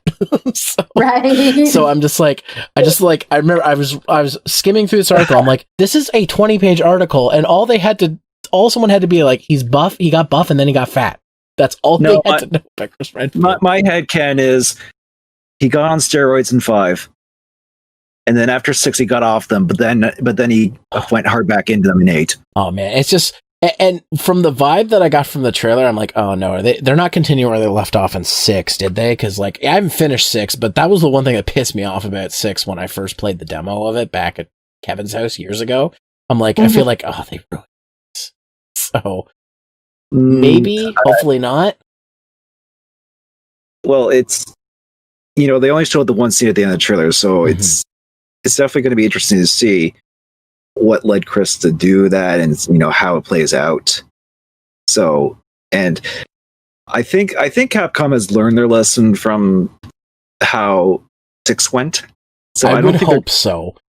No, 7 was pretty much like okay, guys, we know we went a little too overboard with 6. Here you go. Here's a more straightforward war game. I mean, I love Matt Mercer, but playing older Leon, I don't know, man. Matt Mercer Leon is 10 out of 10. Okay. I mean, it fits because the Resident Evil 2 remake Leon says some of the same shit, like, oh, son of a bitch. Yeah. So it is a good transition. RE4 Leon says some of that, although his big one is shit. Oh, you gotta be fucking kidding me! I love Resident Evil. That's one of my favorite lines from Resident Evil 2 remake. I need to go back and replay it. Oh man, but I am very excited for Resident Evil 8 Village. I probably won't be getting a PS5 to play this because it has been confirmed it is going to be on PC. Something I'm going to get into later is I never buy a console within the first year. I wait a year at least before I get it. And this is coming out next year, so I'll probably play this on PC. But if I get a physical copy, I'll probably have a PS5 by then, so I'll probably get the physical version on that. And if they do a VR exclusive version again this time, because I know a couple of people were saying that the frame rate on this one looks shit. Well, it's early though. Yeah, that's the thing too. I don't know if that was because it's like such an early build and they were building it like 4, or if this was just bad streaming. Okay, before I go too far, correct me if I'm wrong. Resident Evil 7's VR mode was exclusive to PSVR, wasn't it? I don't know. I don't think it came out on PC. I think it is, or at least it was initially. I don't know if VR support was added in the PC version. I don't think it was.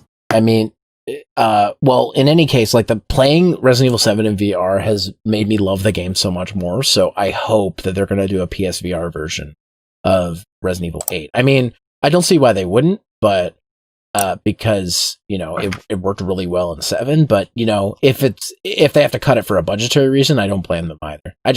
I would like to see that.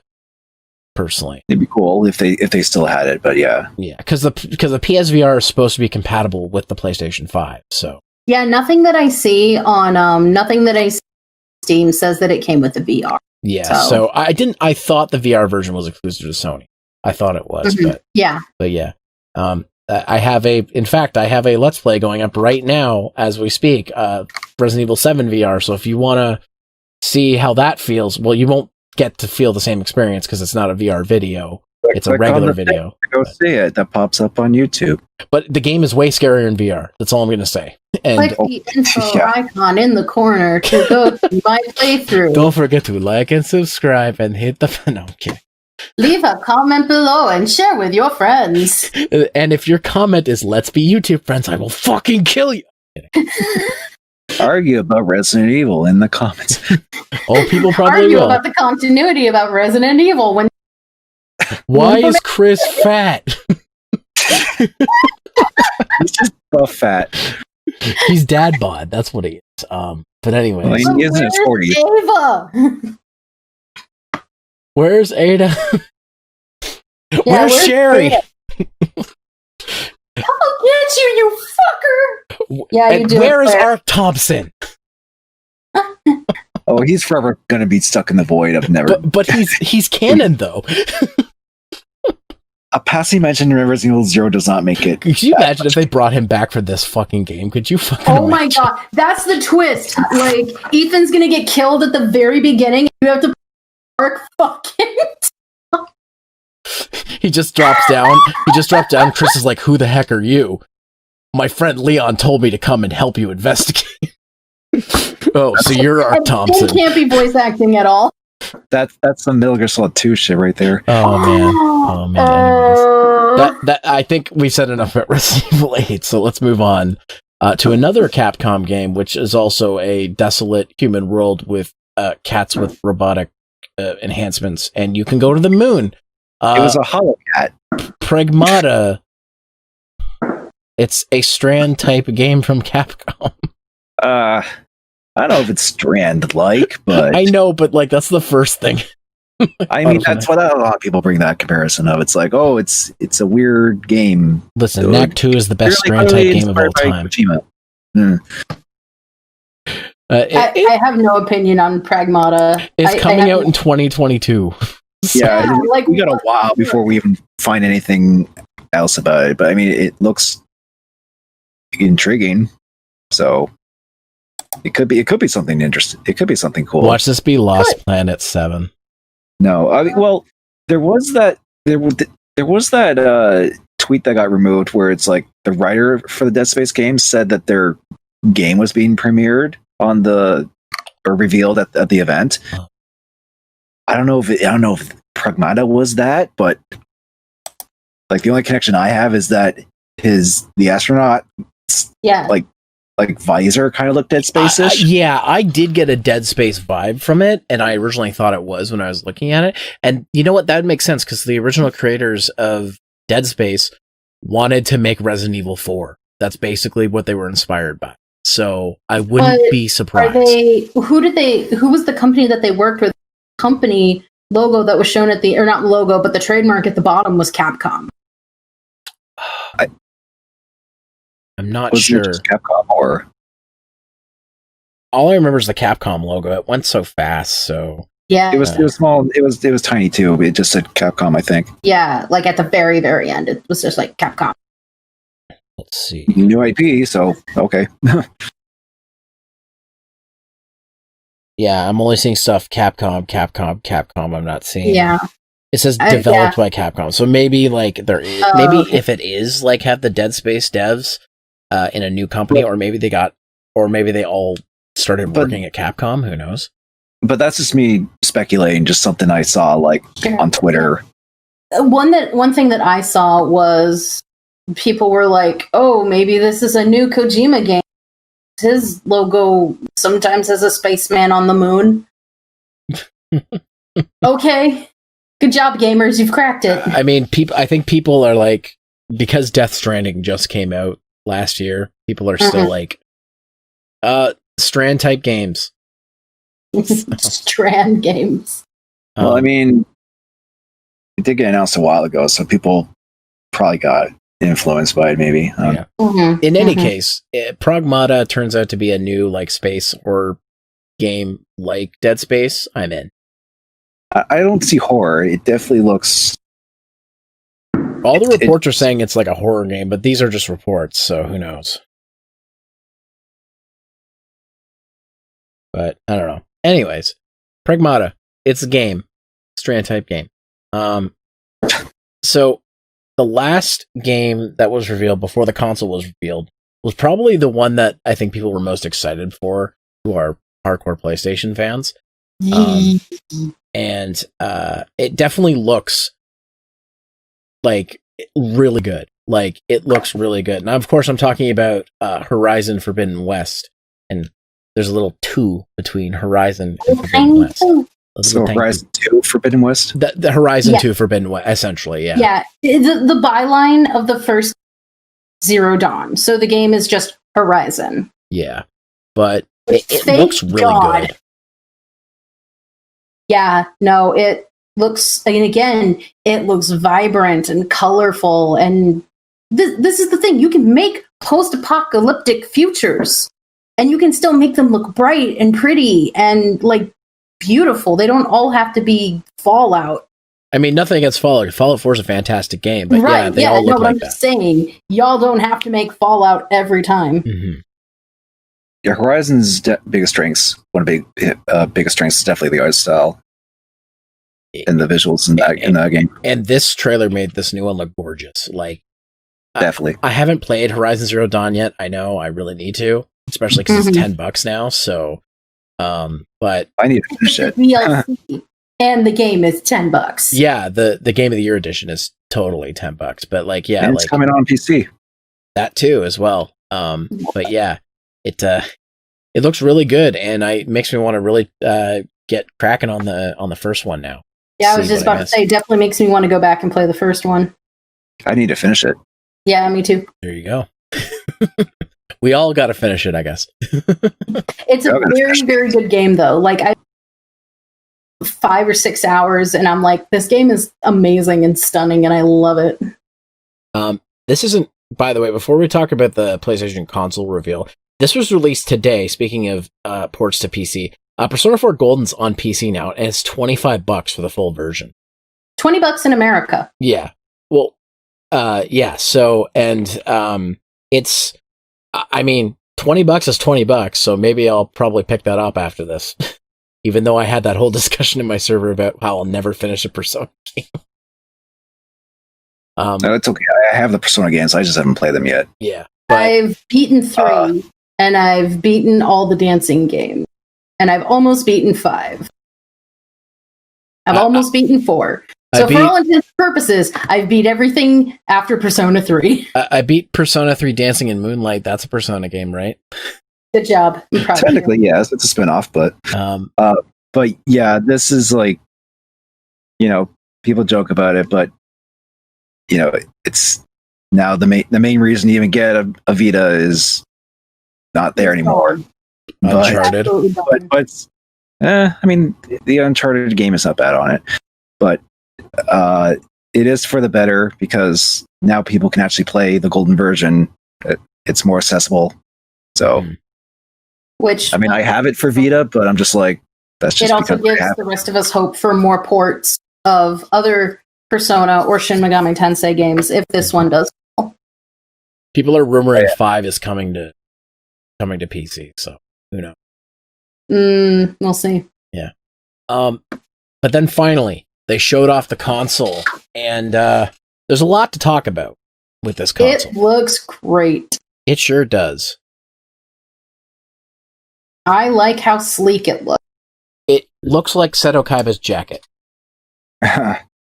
It looks like a PlayStation 2 stuck between a 3-ring binder. I love all these memes. A lot of people have some fire memes. A lot of people are memeing the hell out of the design, of course. I was a little concerned of how it would sit down sideways, but apparently they've shown that it can sit down sideways. They have a stand for it. Yeah. Yeah.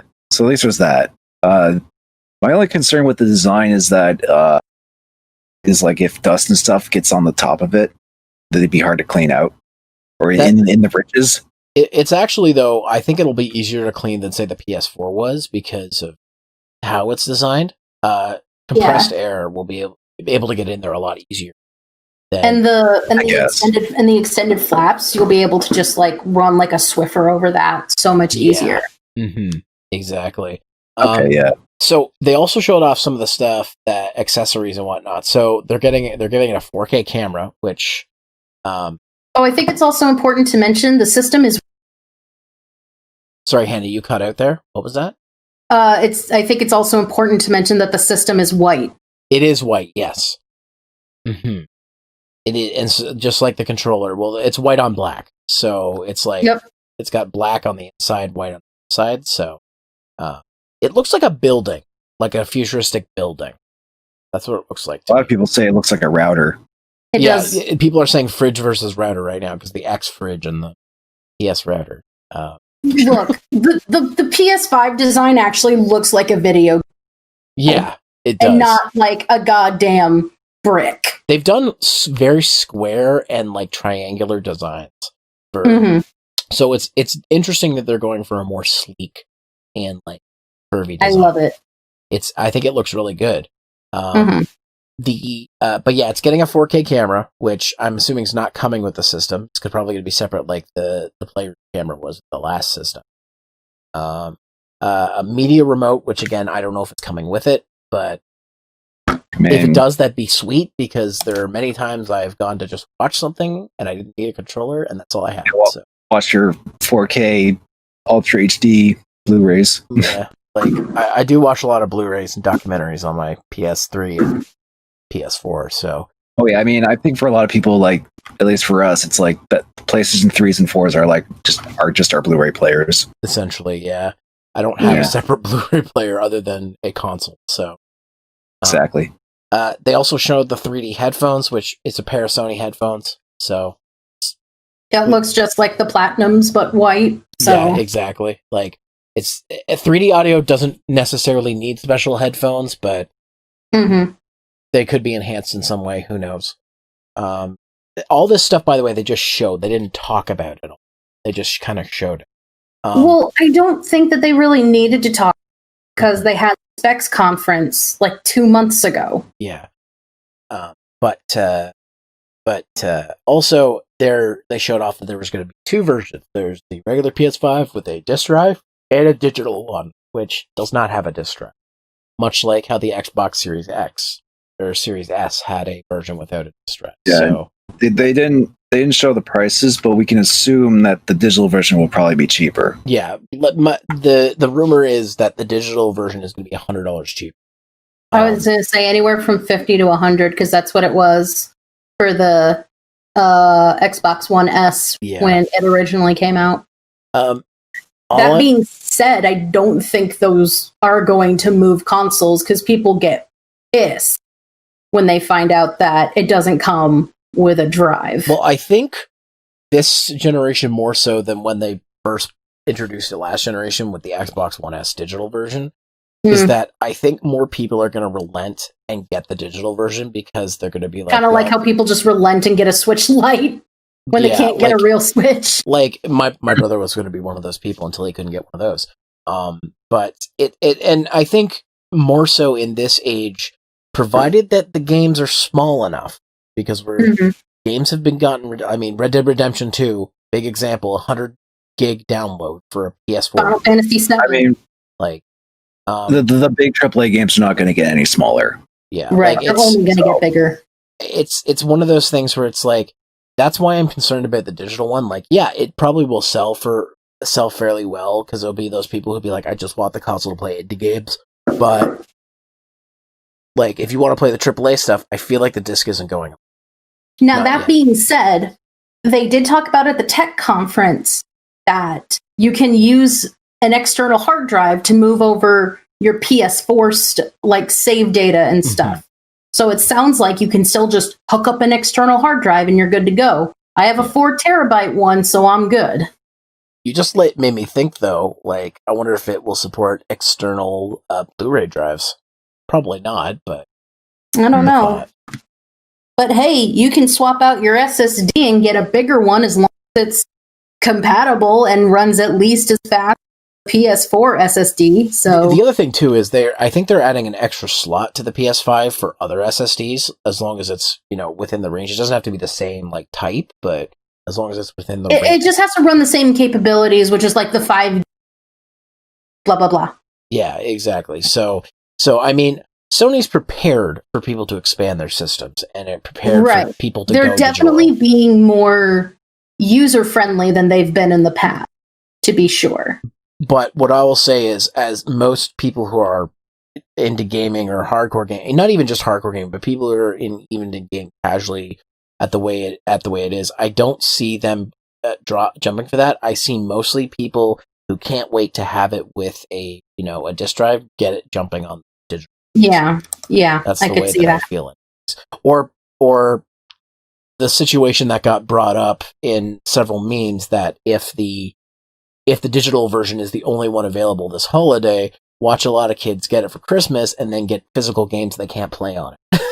Yeah. Well, as long as they don't take the plastic off, you can still return your games and then just get the money on the PlayStation Network. Oh, yes. I forgot you work at a game store. So, it's my favorite. Christmas is going to be interesting for you. But what'll be worse is if they try to return the system. Oh boy. Fuck that. Do you guys have any final thoughts on the PS5 conference as a whole? Anything else that you want to put out there? I just love how experimental it is. Like, I compared how many games there were compared to the Xbox One, which there's like 12 more games. And they're all unique and interesting and different, as opposed to Xbox, which was like Dirt 5, Assassin's Creed Valhalla, grungy, dirty, sad things. Like, that's really what it was. I mean, most of those are going to be on PS5 as well. So right, but I'm just saying for choosing what they showed at their conference. They definitely went with style for PS5. Yeah, and that to me is way more appealing than again showing me the pores and the sweat and the things like that. Like that stuff I don't care about. I agree. Like it definitely feels like we're getting a variety with the PS5, and it's funny because like my brother is he used to be hardcore Sony when he had a PS3, and then I bought a PS4, and he's like, well, I can't buy the same console as you, so he bought an Xbox One, and he's been every time we talk about the new consoles, he's like, yeah, but the Xbox Series X is better. I'm like, yeah, but what game are you going to play for it? Is what I asked him, and he's like, well, when there's a game I want. I'm like, exactly. Which is when. Yeah, at least with the PlayStation 5, I'm like, yeah, that's something I want to get in the year or two. Like, I'm not going to get it day one. No, but to go back to that conversation that I had with him, I'm like, and I said, but the PS5 doesn't have Gran Turismo 7, and he's like, well, you're right about that. Right, and it doesn't have Ratchet and Clank or Horizon or all that shit. But apparently Forza's not the same, so it's no. Forza's much better. Forza's way better. I don't know, like, I don't talk to Gran Turismo I only know a few Gran Turismo fans, and they say Forza's not the same, so... It's not the same, but just, like, graphically, it's better, but that one is more leisurely, and that's why more people enjoy that. Gran Turismo is very professional heavy. Yeah, exactly. I also think that the titles that we're getting are much better than what we got for, like, the PlayStation 4 launch, which include, but are not limited to, a port of Assassin's Creed 4, Call of Duty Ghosts, Just Dance 2014, and DC Universe Online. Don't forget Knack. Yeah, Knack. Knack 2, baby! Sorry. There was no Knack 3 for PlayStation 5, but... So, it's going to be the worst console ever. Fuck. Yeah. Confirmed But worst console. The fact that they're out the gate with stuff like Spider-Man and the fact that they're out the gate with stuff like that, like we are developing these or they are coming out this year. Yeah. Like that's amazing. Like just of the games coming out this year, like we got Spider-Man. We got let's see here. We got Jet the Far Shores coming out this year. Godfall's coming out this year. Like Bugsnack. NBA 2K21, I guess, is coming out this year. Yeah, Bugsnax, another good one. I mean, it just sounds like a standard game, a console launch where there's going to be like one or two big standout ones you want to get for it, and then the usual like, oh, here's the sports game, here's some indie games that are launching in the online store type of thing. But it looks like there's a strong lineup of stuff coming out, and we don't even know if this is all the launch titles. Like, we don't know if there's. Oh yeah. I'm just saying so far. Yeah. So it's a smorgasbord of different styles of game. Like, it's not like it was when gaming went HD and it was all about the the brown and gray stuff. Like as much, I give, as great as Gears of War was for gaming at the time, I still give it crap for being the one that kind of like forced us into the brown and gray thing during the HD era. It's like we finally got consoles that could do HD, but now we don't want any color. Yeah, exactly. So, but it's people like the gritty stuff back then. Yeah, but like it's not all grid. That's the thing that I'm really like about. Like we're getting a variety, which is good. Yeah, I mean, we reached the point in that we can like do all this graphical fidelity of distinct colors and all this cool effects. I'm liking what I'm seeing so far, but just like with any console, I don't buy it in the first year, so I probably won't be getting one until 2022. I mean, I generally don't buy consoles at launch either, so it's also one of those like, yeah, I'll eventually get a PS5, but eventually. Probably year 2, year 1 if I'm a store manager at the time, but yeah. Or I could do what I always tend to do and be like, oh, if they release a slim model, then I'll probably get that. or something. I still don't have an Xbox, and you do, so. Well, I mean, you have your brothers, technically. Yeah, when I want to play Xbox.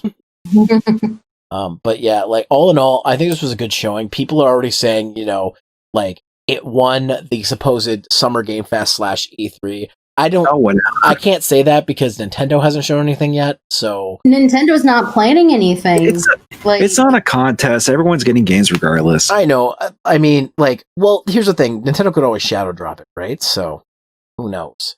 But that's the thing too. Like, you can't like whatever it is. Like, it doesn't matter in the long run. We're getting some great games. I think this showing is really good. Yeah, that's all I have to really say about it. I think I kind of want a PS5, but not for a couple years. Mm-hmm. Like most consoles. But yeah. Yeah. Nothing that screams day one yet. Anyways, we're now at the portion of the podcast where we talk about what we're doing, what we're working on. Hannah, since you're new here, why don't you tell us what you're doing, what you're working on, what can we expect from you? Well, I am hopefully going to be streaming again, doing my Kingdom Hearts No Cure, No Scan run. So jump in on that over at twitch.tv/Aoshi07. Zero, put that in the description because Aoshi is hard to spell. Oh, no, I will. A-O-I... Sorry. Other than that, I'm just kind of seeing what projects come my way and just trying to have some fun while getting back into some sense of normality with my work opening up again. We'll get back to Code Vein soon, I promise. I've had please. Other stuff I've been wanting to play, and it's kind of... No, I totally get it, and I've been a hermit, so... Yeah, no worries there. So yeah, Blondie, what about you? Admittedly, I haven't had much videos out lately, but I have been slowly chipping away at a new... They made a sequel. In case you don't know what that is, it's basically just me covering like more obscure sequel games of sequels of they games. made a sequel ? Yeah. Yeah. People say that. It's like, what? They made a sequel to that. So that's kind of been in the works in the background. Once I kind of get back into it, I should be able to get that out. But other than that, you can just check out my YouTube, Blondy Gamer. So that's about it. Okay. And people can follow you on Twitter too for updates, right? Yeah, I don't tweet much, but I do have a Twitter. So yeah, I catch it when you tweet because I have you unfollow because I know how often you tweet. but yeah, for my camp, I actually haven't had any major videos planned right now. I've been working on getting through some backlog. I am like this quarantine's actually kind of been good for me because the problem I had with Power Plays is I had too much backlog, so I wasn't recording as much. Now I've caught up and I'm actually recording new stuff. I don't want to spoil too much because there's still tons of Let's Plays I have to put out. Corey and I did a quarantine edition of Power Plays, so that's coming out eventually down the pipeline. I also spoiled earlier that I'm playing Resident Evil 6 with Mr. Up Here. If you don't know who Mr. Up Here is, check him out. He's a great dude. He's on Twitch. He's on everywhere. It's just Mr. Up Here everywhere. So check him out. And in terms of like video projects, like I said, nothing major right now. I started recording for my next Quick Hunts review. But my next major review or major video, I don't have it. I'm kind of taking a small break. Because with all the stuff happening with Summer Game Fest, I want to pay attention to that. And just other things. Like right now I'm streaming like Bug Fables, which I did get a review copy of, and yes, there will be a review video on that game when I finish it. So that's happening. And then also the Pokemon expansion pass comes out next week, or it's already out by the time this episode goes up, which means I'm probably going to edit this really quickly so that I can play that uninterrupted. And I eventually will stream that, but I'm going to play through it off stream first to get myself familiar with it, and then I'll play it on stream, continuing the story of my character, what was the name of the character? Oh, Ye Kunt. So I'll be continuing that storyline eventually. But yeah, other than that, just chipping away at stuff that's been in the back burner for a while. I actually have con videos I'm editing. Oh wow! Ones from some of them are almost 2 years old, but that's an appropriate time to release those. Yeah, yeah, but yeah, I've been chipping away at those because I've had a break in working on stuff. But there's also I'm working on something for a game. I can't talk about it yet. It is video related for a game, but I am working on that as well. So other projects I haven't had time to work on, I'm now working on right now. But yeah, that's what's going on from my camp. Hannah, where can people find you? Well, like I said, you can find me at twitch.tv/Aoshi07. You can also find me on Twitter at Aoshi11. Don't ask. Yeah, you've had to use a different number for everything, I've noticed. I wanted to do Aoshi07, or I wanted to do Aoshi11 because I just like it more because I don't know. Mm-hmm. But I had already made my Twitch account and I had already streamed on there a little bit. And I was like, fuck it, 07, it's fine. But yeah, those are the big places to find me. But Twitter's kind of a fucking dumpster fire right now, so I'm barely on it. Mm.